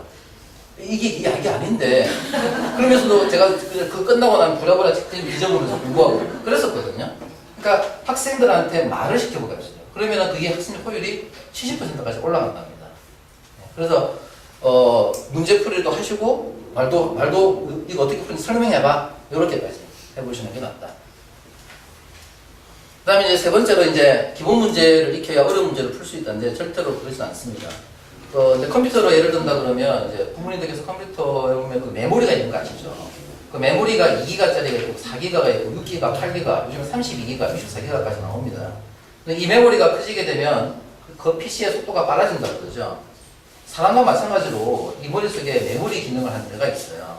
이 컴퓨터에서의 메모리 기능이 뭐냐면 그 입력되는 데이터들이 이 메모리 속에 다 올라옵니다. 그래서 여기에서 이제 CPU가 뭔가 이제 연산을 해가지고 얘를 싹 정리해내고 다시 올리고 이런 작업을 하거든요. 그래서 컴퓨터 전원을 꺼버리게 되면 그 메모리에 있는 정보가 싹 지워져요. 이게 메모리인데 요 용량이 커지면은 컴퓨터가 빨라지는 것처럼 사람도 그런 게 있어요. 쉬운 문제를 보게 되면 정보가 몇 개 없습니다. 그럼 그 몇 개 정보는 머릿속에 떠올릴 수는 있어요. 그런데 문제가 어려워지고 길어지게 되면 정보가 10개씩만 나옵니다. 그러면 문제를 읽다 보면 정보가 하나씩 들어가기 시작하죠? 마지막 줄에 읽다 보면 내 메모리가 작은 학생들은 앞에 읽었던 게 튕겨서 나가버려요. 그래서 문제를 풀다 보면 뒤에 것만 가지고 문제를 풀고 있는 거예요. 그러니까 문제를 풀다 보면은 답을 틀렸는데 학생한테 물어보면 이거 안 썼네요? 이렇게 말이 나오는 거예요. 그게 바로 내 용량 부족이거든요. 이 용량을 키우려고 하면 어떻게 해야 되냐? 딴 거 없습니다. 어려운 문제 풀어봐야 돼요. 어려운 문제를 계속 시도해봐야 이게 계속 늘어납니다. 그러니까 수능에서 나오는 킬러 문항 조건, 가, 나, 다, 라 4개 정도가 나올 수 있어요. 이 4개가 머릿속에 다 들어가야 그래야 문제를 풀 수 있는데 요만큼 해가지고 어떻게 그 문제를 푸나요? 못 푸는 거예요. 그러니까 이거는 어려운 문제를 풀어봐야 됩니다. 그래서 뭐 학생이 이런 문제 나중에 중학생이 되면 이런 말 할 수 있어요. 학교 시험, 교과서만 하면 된대. 어려운 문제 안 풀어. A급 안 풀어. 블랙라이브 안 풀 거야. 그래도 풀리셔야 돼요. 그게 바로 훈련이거든요. 이게 아까 전에 말씀드린 서울대에서 보는 그 면접 시험입니다. 문제가 되게 짧죠. 근데 예전에 본고사 스타일이에요. 모험에 대해서 증명하시오라는 문제도 있고요. 얘기는 지금 없는데. 근데 이제 지금 이런 문제를 학생들이 풀릴 건 아니지만 어쨌든 이런 문제를 풀리려면 앞에 했던 그런 문제 훈련 연습이 돼 있어야 되고요. 그 다음에 이거는 넘어가고요. 제가 해야 될 시간이 좀 많이 길어져가지고 재밌으신가요? 네. 그러세요? 도움 되세요? 네. 그래요? 좀 너무나 당연한 얘기인 것 같아가지고 이걸 얘기를 해야 되나 생각했는데 그 다음에 이제 그 상위권 학생들한테 이제 물어보면 너 이 문제 풀 때 어떻게 풀었어? 라고 하면 저는 이거 이렇게 해서 풀었어요 라고 말이 술술 나와요. 근데 이제 수학을 잘 못하는 학생들 물어보면 몰라요. 이러면 말 딱 나오거든요. 그게 뭐냐면 이제 자기가 그 문제를 풀 때 머릿속에서 무슨 생각을 했는지를 자기가 제3자가 돼서 이게 모니터링을 해봐야 그게 관찰이 되는 겁니다. 일종의 이제 바둑으로 치면 복기 같은 거죠. 틀렸다. 그럼 너 그때 어떻게 문제를 생각했지? 생각해내봐. 이 자체가 귀찮은 학생들도 있지만 그거를 안 해본 학생들이기 때문에 말을 못하는 거죠. 이해가 되시나요? 그러니까 이걸 메타인지라고 얘기를 하는데 요거를 잘 해야만이 자기가 문제를 틀려도 틀린 이유를 정확하게 찾을 수 있어요. 만약에 이게 자기가 머릿속에 기억이 잘 안 남는다, 그럼 무조건 쓰는 거죠. 다 써서 나중에 그걸 보고 판단해 주는 거죠. 그런 방법도 있습니다. 네, 그렇게 해서 어쨌든 간에 본인이 문제를 풀 때 어떻게 생각했는지를 제3자의 입장에서 한번 살펴봐라. 그리고 나서 틀린 이유를 찾아라. 그걸 계속 학생들한테 물어보셔야 돼요. 이 문제 풀 때 무슨 생각했어? 이걸 왜 이걸 생각했지? 이렇게 계속 물어보셔야 돼요. 학생이 짜증낼 수도 있겠지만 선생님들한테 이제 역할을 넘기시고 어쨌든 이런 것도 체크를 해야 된다는 거고요. 다운됐습니다. 컴퓨터 다운됐습니다. 그래서 정리를 해드리면 뭐 지금 제가 말씀을 드리는 건 수학에 대해서만 말씀을 드렸어요. 근데 이제 국어에 대해서도 이제 이런 비슷한 얘기가 나올 수 있습니다. 아까 말씀드렸듯이 수능이라고 하는 것이 언어 논리와 수리 논리를 말씀드렸잖아요. 고등학교에서 보는 수학 국어 시험이 대부분이 문학 작품이에요. 문학 작품. 근데 올해 수능에서 국어 킬러 문학이라 해가지고 뭐 BIS 비율 나온 거 보셨죠? 그건 문학이 아니지 않습니까? 다 비문학이에요. 그건 뭐냐면 학교 시험은 문학이고 수능은 비문학이에요. 거꾸로 얘기를 하면 학교 시험은 아무리 잘해봤자 수능 보는 건 또 별개라는 얘기입니다. 그러면 비문학 잘하려면 어떻게 해야 될까요? 독서를 많이 해야죠. 네, 지금도 독서 많이 시키셔야 돼요. 그래가지고 수능을 볼 때도 굉장히 유리할 겁니다.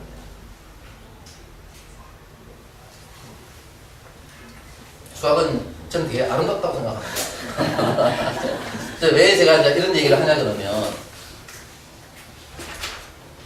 이제 수학을 보게 되면 이제 기하, 그림을 주로 도형을 다루는 영역이 있고요. 그 다음에 수를 다루는 영역이 있고요. 그 다음에 이제 조합이라고 해가지고 경우의 수 세는 거 이런 영역이 돼 있어요. 그래서 뭐 하나 더 있긴 하지만 이게 구분이 되어 있는데 예를 들어서 학생들한테 제가 중학교 도형 문제를 내면 중학생들한테 중학교 도형 문제를 내면 당연히 중학교 도형으로 풀겠죠. 그죠? 근데 똑같은 중학교 도형 문제를 고등학생한테 내면 뭘로 풀까요? 함수로 풀어요. 이상하지 않습니까? 중학생들은 자기가 기하를 도형 문제를 유클리드 기하학으로 배운 거예요. 그러니까 정의, 증명, 정리 이런 거 가지고 접근하는 거죠. 근데 고등학생은 중학교 과정을 끝내고 난 뒤부터는 이제는 이 그래프를 배우는 그래프 함수에 대한 거죠. 그러니까 원이 나오면 원의 방정식, 직선이 나오면 직선의 방정식. 그래서 이 식을 세워서 풀어요. 그러니까 중학교 문제이긴 하지만 고등학교식으로 풀면 쉽게 풀리는 문제가 있어요. 반대로 고등학교 문제인데 고등학생들이 쩔쩔 내는 거 있잖아요. 그 중학생한테 던져주면 중학생이 금방 풀어버려요. 중학교식으로 접근하는 거죠. 그러니까 똑같은 기하라 할지라도 중학교 도형으로 푸는 걸 논증 기하라고 그러고 고등학교 방식으로 푸는 걸 해석 기하라고 합니다. 요 두 개가 상호 보완적이에요. 그러니까 논증 기하로 푼 답과 해석 기하로 푼 답이 정확하게 일치하거든요. 그게 이제 제가 말하는 수학이 아름답다라고 하는 게 바로 그런 건데 그거를 학생이 느낄 수 있으면 기하에 대한 문제를 푸는 게 상당히 좋아집니다. 그러니까 모든 문제, 도형 문제는 중학교 도형 문제가 아니라는 거예요. 고등학교 방식으로 풀 수 있다. 식 세워서 풀 수 있다. 거꾸로 얘기하면 고등학교 문제, 또 중학교 때 고등학생들한테 물어보세요. 고등학생들한테 너 닮음 알아? 물어보세요. 대부분이 모릅니다. 이상하죠? 중학생들 닮음 엄청 많이 쓰거든요. 근데 중학교 때부터는 고등학교 때 토형을 안 써요. 닮음을 안 써요. 근데 닮음을 몰라요. 수학 선생님, 고등 선생님한테도 제가 물어보거든요. 닮음 문제를 주면 못 풀어요. 또 고등 선생님 자체라도 머릿속에 중등 기하가 빠져 있는 거예요. 그래서 이런 어떤 똑같은 문제를 다른 영역으로 풀 수 있다고 하는 것이 학생들이 느낄 수 있다고 하면 수학이 좀 재밌어질 겁니다. 물론 뭐 한 가지 예인 거고요. 예, 그 다음에 이제 뭐 양측이라고 하는 거는 문제 학교 수학 시험 자체가 어쩔 수 없습니다. 제한된 시간 내에 많은 문제를 풀어야 되다 보니까 절대적으로 양은 많이 풀어봐야 된다. 그래서 그냥 이 양측에 넣은 겁니다. 재미라고 없는 겁니다. K형을 얘기는 여기까지입니다. 그래서 제 얘기는 여기까지고요. 네, 그 다음부터는 이제 겨울방학 프로그램에 대해서 김성진 부원장이 말씀을 드립니다. 감사합니다.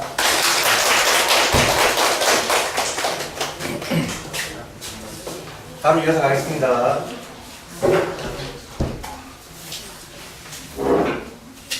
지금까지 얘기한 게 총 평론이라면 저는 이제부터 강론을 좀 얘기하려고 하고 있고요. 지금까지 얘기한 게 학습 생태계였다면 저는 이제부터 좀 더 자세한 생태계가 아닌 감나무 키우는 법 한번 얘기해 보려고 합니다. 설명회 와서 무슨 감나무냐 얘기 들어보시죠. 감나무를 잘 키우려면 이렇게 평균 기온도 좋아 11도에서 15도 정도 돼야 되고요. 배수가 불량한 토양에서는 절대 자랄 수 없습니다. 그리고 1년생 가지에 꽃이 피니까 1년생 가지를 잘라버리면 감나무는 열지 않아요. 그리고 깍지벌레랑 산적병 예방을 위해서 꼭 방제를 해줘야 되고. 그러면 우리 아이들이 좋은 홍시, 그러니까 좋은 감으로 자라려면 아이들을 뭐라고 얘기하나요? 좋은 새싹이라고 얘기하죠. 이렇게 좋은 새싹이 나기 위해서는 말 그대로 좋은 감씨를 심어야 됩니다. 그럼 우리 아이들 잘 심으면, 그러니까 잘 키워놨으니까, 건강하게 튼튼하게 잘 키워놨으니까 이제 좋은 씨앗으로 자라서 좋은 나무가 될 거 시간만 기다리면 될 것 같은데요. 요즘에는 이런 감도 있더라고요. 씨 없는 감도 있습니다. 어떻게 하죠? 일단 한번 씨를 한번 그래도 아이들이 있으니까 심어보도록 하겠습니다. 그냥 감씨를 심으면 실제로 아주 조그마한 감이 열립니다. 저희들이 시중에서 먹을 수 있는, 마트에서 볼 수 있는 감은 절대로 열리지 않아요.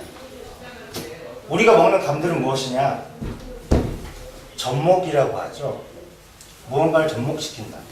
아주 튼튼한 뿌리를 가진 어떠한 다른 나무와 좋은 열매를 맺을 수 있는 수목이 결합돼가지고 형성된 것입니다. 그래서 이런 식으로 가죠. 아이들은 수목이고요.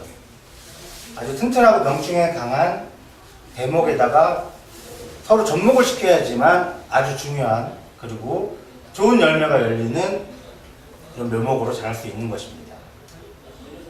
실제로 큰 감들은 이렇게 작은 고엽나무라는 수목, 고엽나무라는 대목에다가 붙여서 지금 이렇게 좋은 감으로 열리고 있는 거예요. 그러면 우리 애들은 나무도 아니고 어떻게 접목을 시킬까요? 아이들 키우기 참 힘드시죠? 이번에 수능 보고 바로 진학사에서 조사를 했습니다. 너희들이 봤을 때 어느 과목이 제일 어려워? 정답은 수학이 가장 어렵다고 가장 많은 학생들이 대답을 했습니다. 어떡하죠? 애들 잘 키울 수 있는 방법 뭔지 감나무 키우듯이 똑같이 얘기해 보겠습니다. 우선 기본적으로 좋은 수업이 기초가 되지 않는다면 아무것도 할 수 없겠죠. 좋은 수업을 하는 사람들은 바로 강사인데요. 구주입의 중중과는 선생님들 뽑을 때 시험 보고 뽑습니다. 여기 학부모님들 중에 학원 강사 경험 있으신 분들 있을지 모르겠지만 저희들은 선생님들이 들어오면 지필고사를 다 봅니다. 실제로 이게 치욕적이라서 보다가 중간에 가시는 선생님들도 있어요. 왜냐하면 저희들 똑같이 시험 봐서 간다면 저희들 다 7점 하거든요. 두 번째로는 동영상으로 시간을 촬영합니다. 그래서 집단평가를 합니다. 누가 한 명이 보고 괜찮아 오케이 이게 아니고요. 선생님들이 그 강의를 돌려보고 있습니다. 그리고 면접은 3차까지 진행하고요. 선생님들이 저희들은 비율제입니다. 기본적인 월급 보장돼 있으나 많은 아이들을 잘 가르치면 비율제로 지급해드리고 있습니다. 그럼 이렇게 뽑으면 정말 에이스들만 뽑힐까요? 저는 그렇게 할 수 없다고 봅니다.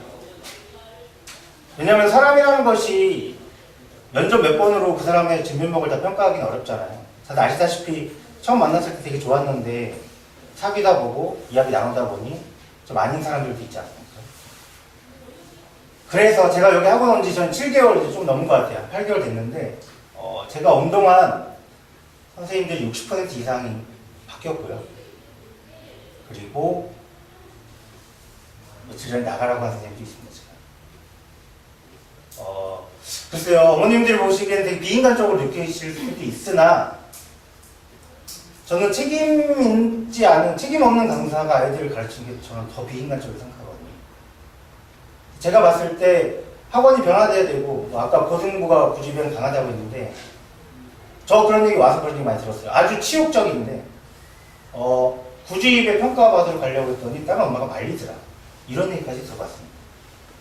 그래서 여기는 강의실 다 없애버리고 자습실을 만들어버린 거고, 아이들을 위한 프로그램들을 계속 하고 있대요. 그러면서 아이들도 많이 잘랐고요. 숙제 안 해오고, 말 안 듣고, 수업 들어오라고 했는데 얘가 나갔어. 들어오지 말라고 했습니다. 자습하다가 도망가면 책상 다 빼버리고, 가방.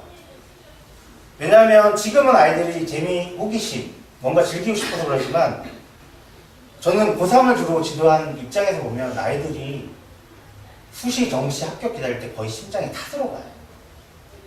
아이만 타냐? 부모님도 탑니다. 부모님이 더 타죠. 실제로 그렇습니다.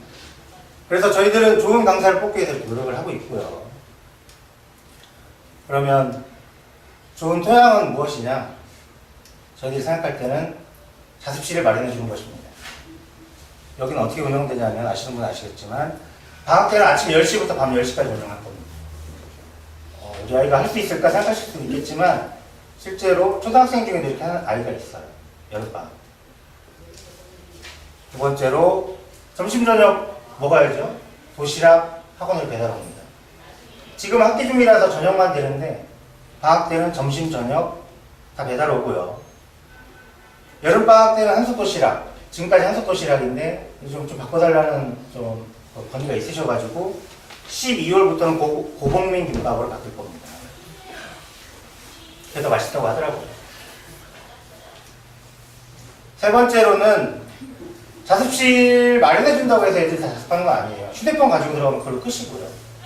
실제로 초등학생한테 굉장히 피곤해하는 아이들도 있어요. 좋은 애들도 많아요. 깨워줘야 되고요. 그리고 왔는지, 그러니까 수업과 별개로 얘가 자습하러 왔는지, 자습 끝나고 집에 갔는지 문자를 보내야 되고요. 들어오면 휴대폰을 쏘고합니다. 그리고 맨 처음에 자습실 했을 때 좀 무섭게 하고 그랬더니 잘 됐었는데 학기 중에는 조금 풀어지더라고요. 그래서 지금은 겨울방학 때 제가 여기를 들어올 계획입니다. 조교들이 있는 것과 제가 있는 건 완전히 다르거든요. 그러니까 애들이 그래서 좀 나이가, 조교들과 나이가 많아서 그런지 조금 무서워해요. 저도 좋은 얘기를 해주다가 똑바로 앉아. 이렇게 얘기하면 애들이 다 쳐다보고 다 이렇게 앉아요. 그래서 한마디가 되게 중요하거든요. 그리고 누가 잘못하면 뭔가 태도가 잘못되어 있거나 이러면 자리에 가서 제대로 해. 집중해야지 이렇게 얘기 안 하고요. 너 딴소리 하지 마. 너 집중해. 이렇게 일부러 다 들리게 얘기해요. 그럼 아이들은 다 긴장하게 되거든요. 그렇게 하려고 하고 있고요. 네 번째로 자습계획표는 뭐 아시는 분이 아시겠지만 모르시는 분들은 들어올 때 개인별 파일이 있어서 그걸 들고 들어와서 자기가 그날 공부할 거를 쓰고 뭐 했는지 적은 다음에 제출하면 거기에 대해서 코멘트를 작성해줘요. 아이들한테. 제가 되게 긴장한 게 여름방학 때 제가 매일매일 썼거든요. 이게 3시간 넘거든요. 이 업무 시간 이거 3시간씩 이걸 하는데 매일. 아이들이 비교해요. 너한테 뭐라고 썼어? 나한테 뭐라고 썼어? 굉장히 긴장돼요. 왜냐면 저도 아이들한테 다 다른 말을 써줘요. 왜냐면 이런 걸 예전에 해봤는데 비교하더라고요. 근데 제가 1대1 매칭이 다 안 돼요. 이름만 보고 그 아이 얼굴이 떠오르진 않거든요. 그러면 뭐 격언도 써주고 어떻게 해야 된다, 삶에 살아가는 뭐 이런 거 다 써주는데 아이들이 비교할 때 저도 굉장히 긴장돼요. 그러니까 한 번 하루는 다 똑같은 걸 써줄 때가 있어요. 뭐 자습이 이제 2주 남았는데 계약하고 또 할 거야, 의무로. 그렇게 써준 날도 있는데 아이들이 저를 스스로 긴장되게 만들어주고 있습니다. 근데 아이들 그만큼 뭔가 그런 정서적인 유대감에 있어서 목말라 하는 것 같아요. 그래서 저는 이거는 굉장히 중요하다고 생각을 하고요. 다음으로. 그래서 여기 원래 강의실이 3개, 그리고 원장실이 있었는데 그걸 다 헐어버렸고요. 이 자리에는 여름방학 때 이렇게 진행했습니다. 조교쌤이 있고 아이들이 공부하고 있어요. 그리고 아까 말씀드렸듯이 휴대폰은 들어갈 때 제출을 합니다. 휴대폰은 꼭 제출해야 되고요. 다음은 문제를 풀 때 모르면 어떻게 하냐? 조교 선생님이 질문을 받아줍니다. 그리고 이게 전데요. 애들이 이제 쉬는 시간에 이제 끝나고 내려온 거예요. 들어갈 때 여기서 핸드폰 대고 자기 자리표 받아가지고 가는 거예요. 그리고 조교 선생님들은 누가 자습실에 들어갑니다 라고 문자 보내고 있는 중이고요. 저는 번호표 나눠주고 있어요. 몇 번 앉아, 몇 번 앉아, 몇 번 앉아. 이게 친구들이 옆에 앉으면 지들끼리 또 떠들 수가 있어서 친구들 또 따로따로 떨어뜨려 앉아야 되거든요. 요 시찰 아이들은 또 앞에서 앉혀야 돼요. 그래서 파일을 다 들고 있는 게 이게 학습계획표예요. 그래서 이렇게 딱 줄 서가지고 들어가려고 하고 있는 것입니다. 여기 뭐 다니는 학생 본인들 다 알고 계시는 건데, 그래서 아까 얘기했죠.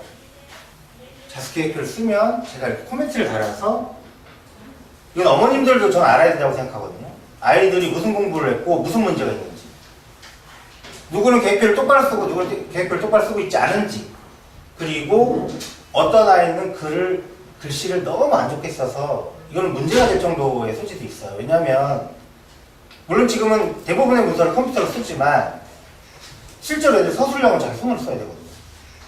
제가 이렇게 봐도 못 알아볼 정도로 쓰는 아이들도 있어요. 물론 저도 글씨 잘 쓰는 건 아닌데 못 알아볼 정도로 쓰는 아이들도 있어요. 그런 아이들은 100% 선생님들이 서술형 채점할 때 감점 요소가 됩니다. 못 알아보면.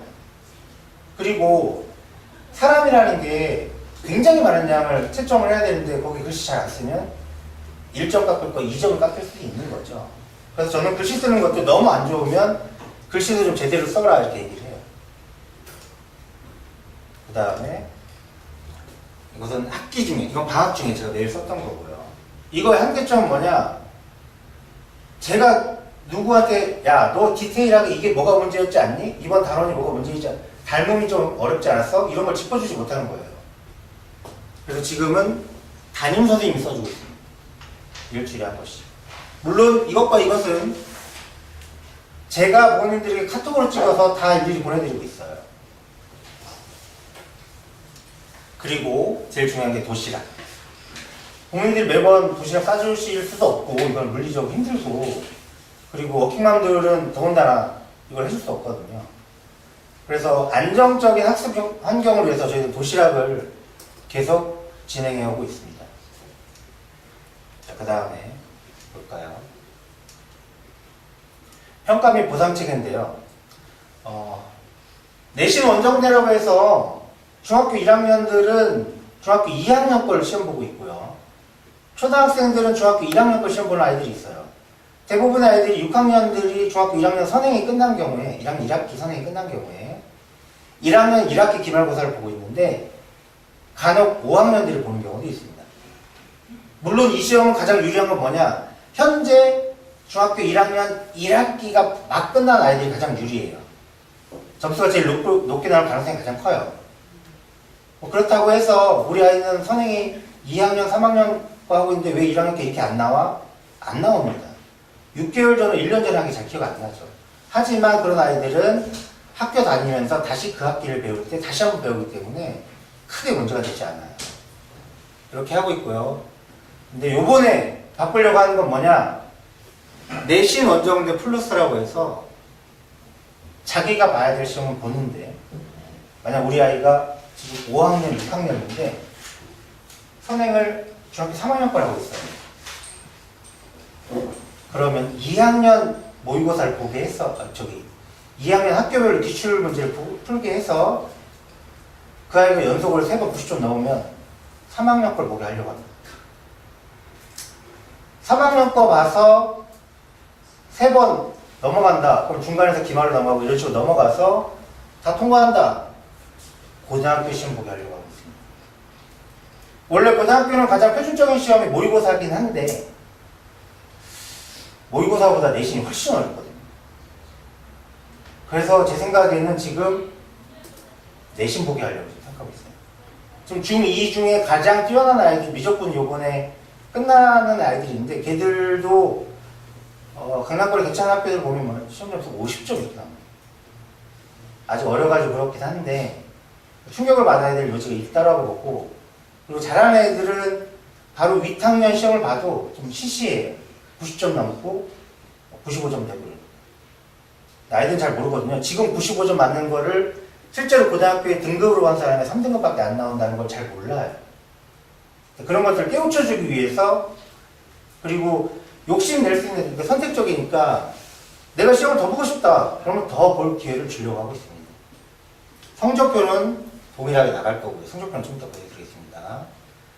그리고 평가 보상 체계로 지니야 부탁해라고 여기 응모함 있는 거 이건데요. 명함 추천하는 거 똑같은 거예요.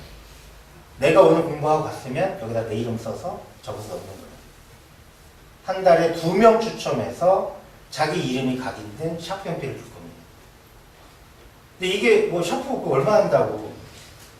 그쵸? 그런데 월수금 없는 애들이 화목회에도 오고 있어요, 지금. 수업이 없는데.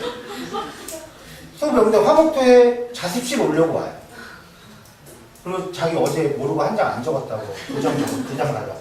실제로 초등생들 그러더라니까. 저는 상상도 못했어요. 이걸 기획한 분이 저 뒤에 있는데 저는 반대했어요. 이거 일 너무 많다. 애들이 설마 그거 가지고 하겠냐 했는데 정말 굉장히 의외의 효과가 나오더라고요. 세 번째는 서술형 노트 시상식 하고 있습니다. 초등생들에게 해당되는 건데 서술형 노트라는 게 있어요. 따로. 구주 입에서 구하는 게 무엇이지? 주어진 조건이 무엇인지 이걸 어떻게 활용하냐 이런 식으로 해서 아이들이 쓰게 하고 개념을 선생님이 설명해 주기 전에 자기가 먼저 써보는 거예요. 이거를 한 달에 한 번씩 시상식을 하는데 학년별로 2명 뽑고 있고요. 그런데 이번 달만 특이하게 3명 뽑았어요. 6학년에. 애들이 상을 주기 시작하니까 거의 문제집처럼 만들고 있어요. 서술형 노트를. 제발 그렇게 하지 마라 라고 얘기하는데도 그렇게 하더라고요. 대단한 거 주는 것도 아니에요. 상장 그리고 문상 1만원 그리고 과자 줘요. 과자 세트. 근데 그거 받으려고 이렇게 하더라고요. 그래서 평가 보상을 하고 있고 기타 방학특강도 계획하고 있습니다. 이런 것들 아이들한테 공부하라고 누구나 다 얘기할 수 있죠. 하지만 재밌지 않으면 아무도 안 할 거라고 생각해요. 그래서 이런 내신 원정대라는 포스터도 만들었습니다. 잭스페로 닮은 사람이 학원에 제가 가장 비슷하더라고요. 제 얼굴을 넣고 초등 팀장님 얼굴을 넣어서 이렇게 만들었고요. 들어오시면서 보셨는지 못 보셨는지 모르겠지만 송파구 지도에다가 각 지역별 학교를 다 꽂아놨습니다. 그래서 저희들이 이 학교를 돌아가면서 시험을 보는 건데 이 학교를 어떻게 지난주 시험 본 애 중에 1등한 애가 뽑습니다. 추첨함이 있고요. 거기 공 안에 이렇게 넣어놨어요. 그걸 뽑아서 나온 학교를 시험 보고 있어요. 그래서 시험 보면 어떻게 가냐 이런 식으로 성적표가 나갑니다. 실명으로 써놨고요. 이 친구한테는 얘기도 했었어요. 이거 걸어도 돼? 네, 걸어도 돼요. 이렇게 얘기하더라고요. 이 학생이 본 첫 번째 주 시험은 방산중학교였는데 본 점수 70점이었고 학교 평균은 76.5, 구주입의 평균은 79점이었습니다. 초등학교 6학년이 중학교 시험 보는데 중학생들보다 평균이 더 높아요. 학원. 그래서 저도 이거 하면서 좀 뿌듯함을 느꼈고 이 아이 보면은 성적 변화가 지금 이렇게 되고 있습니다. 꺾어선 그래프로. 최근 제일 잘 봤어요. 92점, 92점. 70점대에 출발했는데 90점대로 올랐다. 이건 학교 난이도를 떠나서 아이들이 내가 성적이 올라가고 있구나 라고 느끼는 어떤 성취도를 느낄 수 있거든요. 이것 때문에 중요하다고 생각하고 그리고 원래는 안 넣었었는데 이제 담임선생님 이름도 넣고 있습니다. 요게 그대로 캡처해가지고 어머님들 카톡으로 가고 있어요. 그래서 아이들이 그 학교의 수준을 대충 알 수 있고 요번에 구주입 평균이 어땠죠? 라고 물어봐요. 그런데 특이사항은 구주입의 평균이 항상 높습니다. 초등학생들이 보는데 중학생보다 높은데 가원중은 한번 낮았어요. 근데 학교 평균은 그렇게 되게 어려운 건 아니었거든요. 이런 경우에는 학교에서 아주 수행평가에 굉장히 많은 점수를 준 거예요. 11고사는 어렵게 보고. 이런 경우도 있다는 거. 그래서 이 아이는 만약 이 학교가 아주중학교를 가서 책을 봤으니까 아주중학교를 가면 A등급을 맞을 게 거의 확정적입니다. 그리고 전교등수는 44등 할 거예요. 158명 중에. 전교등수가 어떻게 나오냐? 평균, 표준편차, 자기 원점수 넣으면 계산이 나옵니다. 정규 등수가 몇 등 나올 걸 왜 표시하냐? 중학교에 가서 성적표에 정규 등수 안 나와요. 자기 등수 안 알려주거든요. 정규 1등들만 불러가지고 알려줘요. 자기 등수 알아야 된다. 왜? 이 등수를 알아야지 고등학교 가서 자기가 몇 등급이 나올지 알 수 있기 때문에 그렇습니다.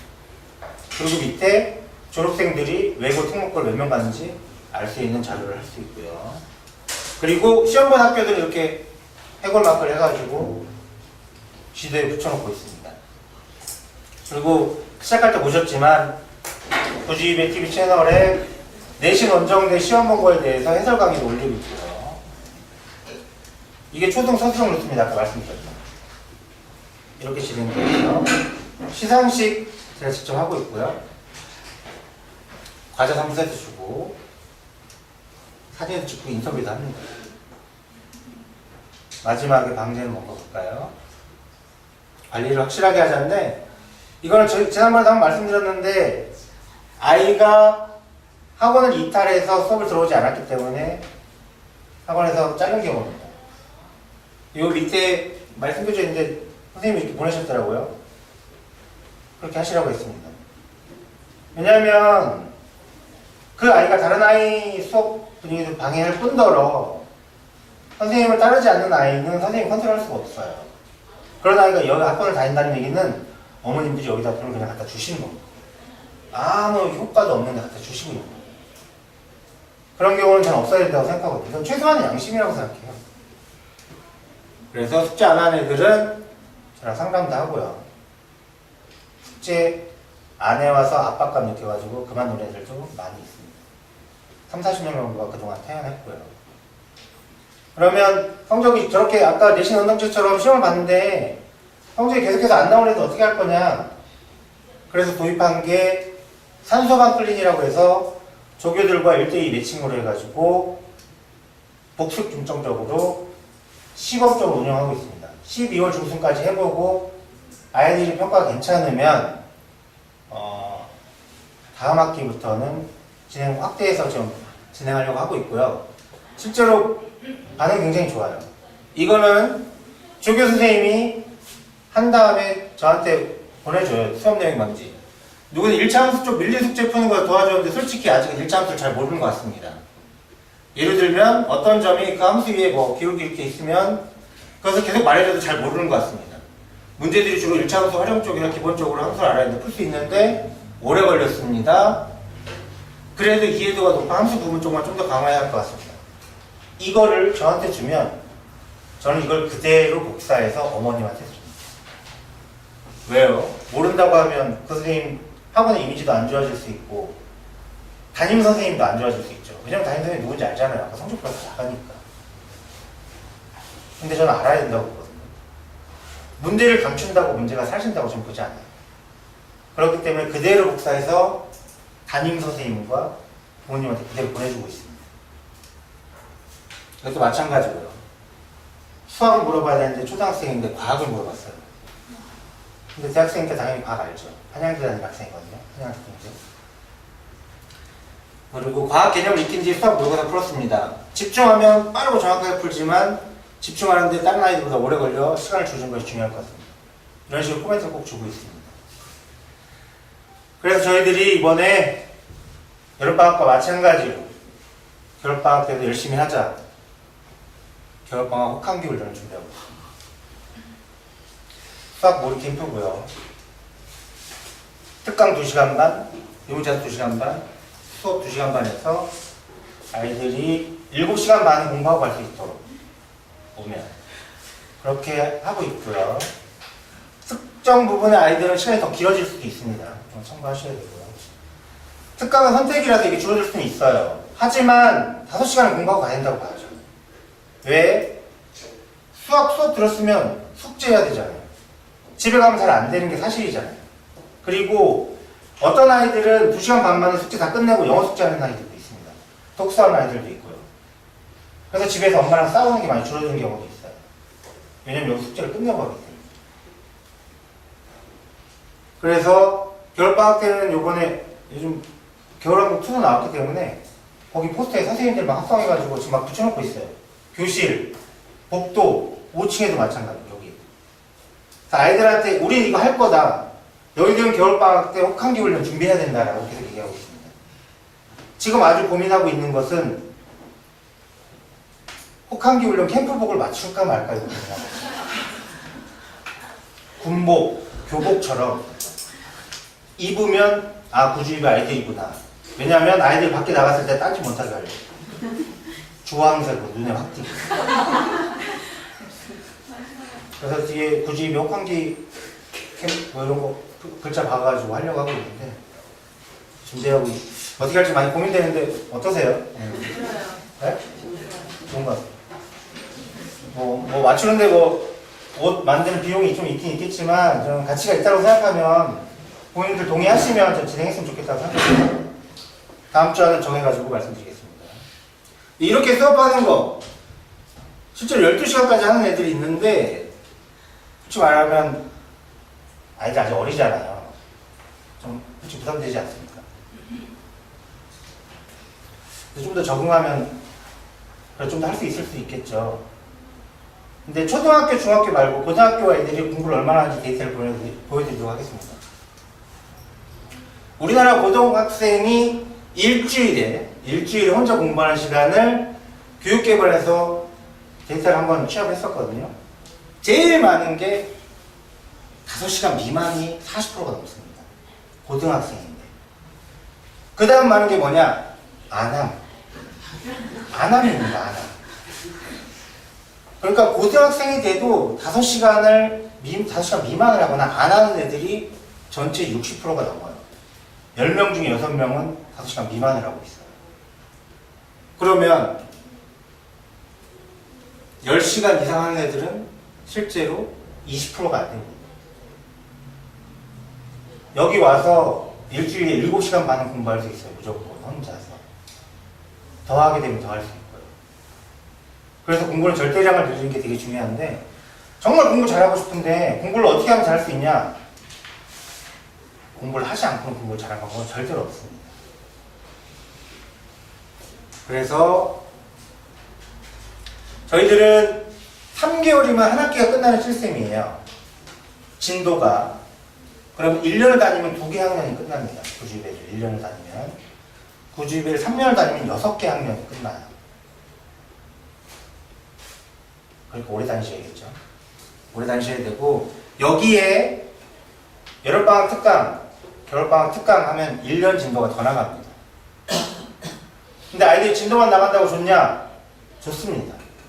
왜냐하면 저는 고등학교 때 전교 1, 2등이 어떻게 갈리는지 봤거든요. 전교 1등은 중학교 공부 아예 안 했어요. 중학교 때 전교등에서 안 좋았어요. 엄마랑 얘기해봤거든요. 친해가지고.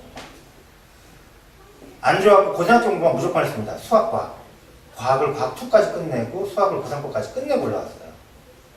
다른 애 하나는 그냥 상상고 준비했습니다. KM 같이 중등 심화수학했죠. 결국엔 항상 밀렸어요. 왜? 고등학교 때 열심히 하면 되는데 너무 바쁘거든요. 비교과 활동해야죠. 동아리 하셔야 되고요. 그냥 동아리 하시면 안 됩니다. 동아리 장 하셔야 되고요.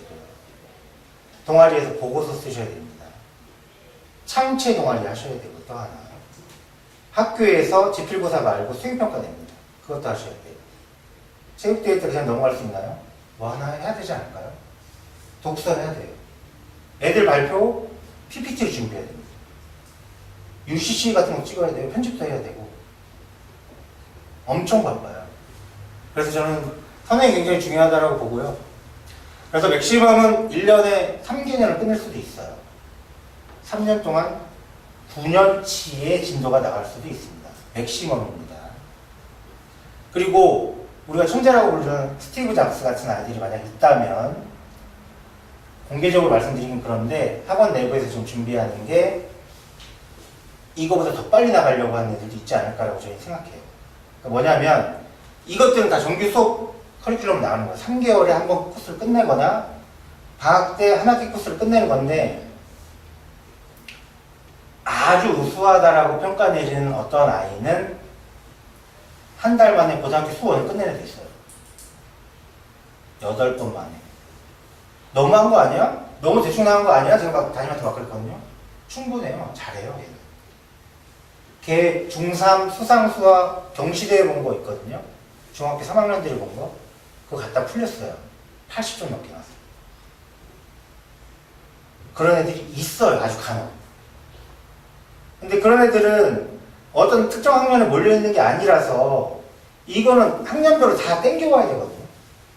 그러니까 어머님들 중에 이런 뭐 자신의 소신을 갖고 초등학교 때는 학원을 잘 다니지 말아야겠다 해서 선생님이 되게 늦게 들어온 아이들도 있는데 잘하는 애들이 있거든요.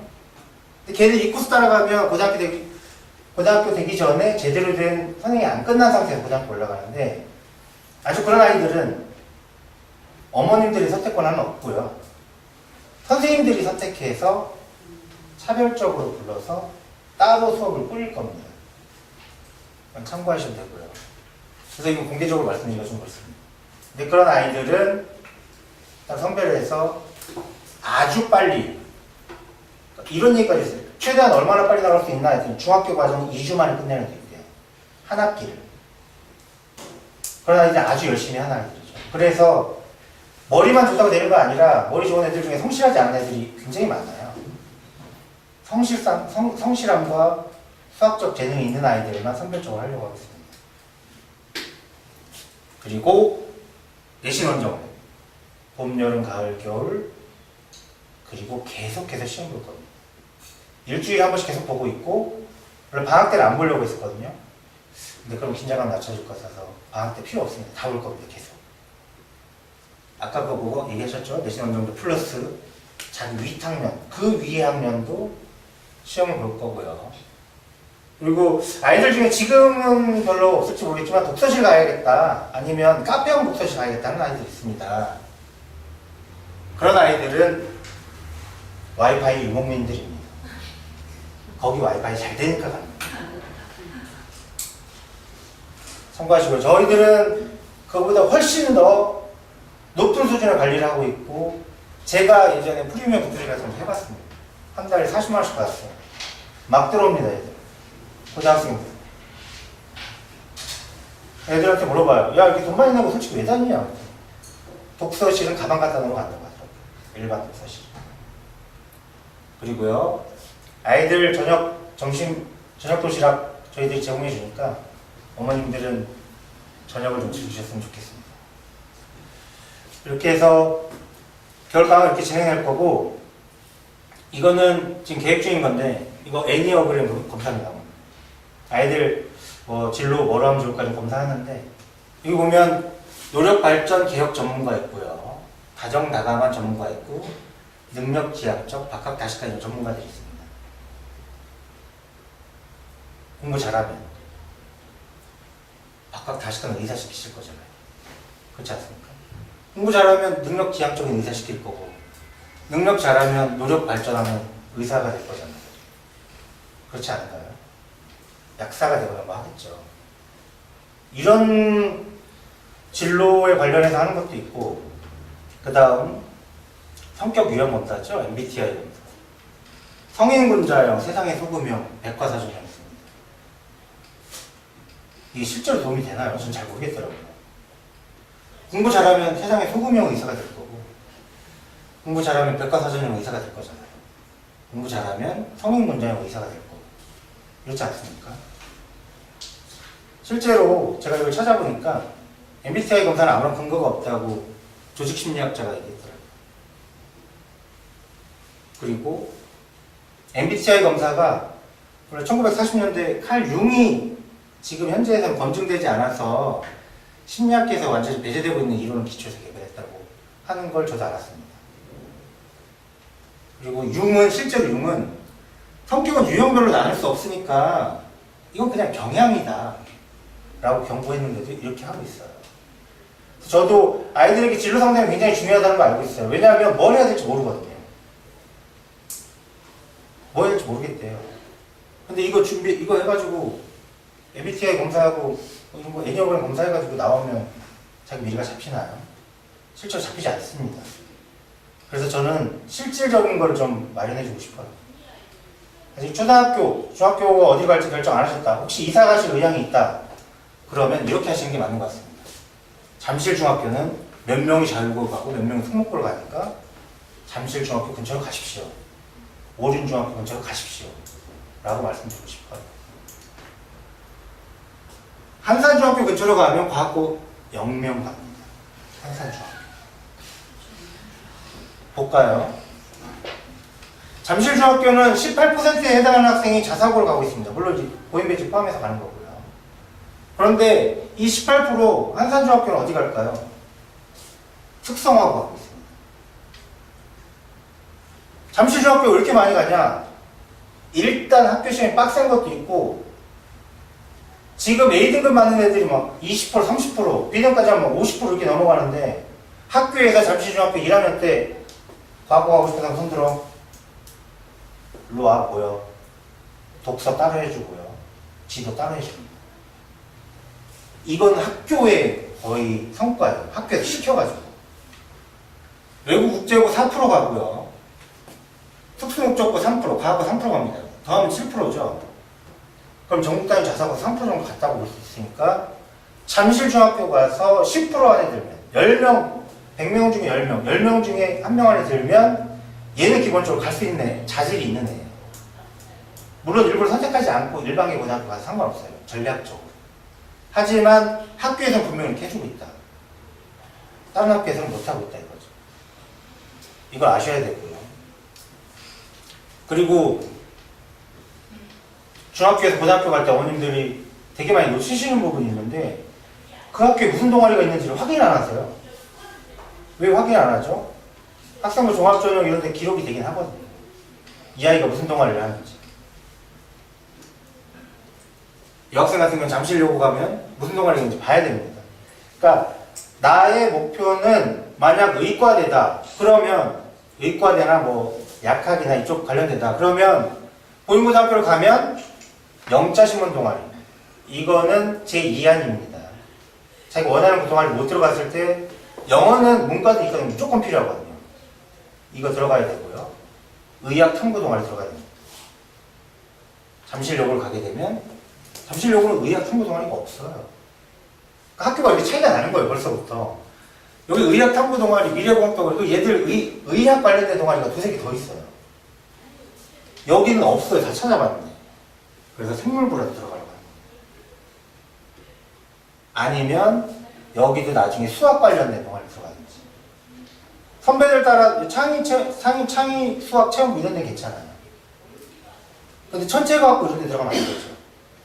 나중에 연관을 뭐라고 하실 거예요?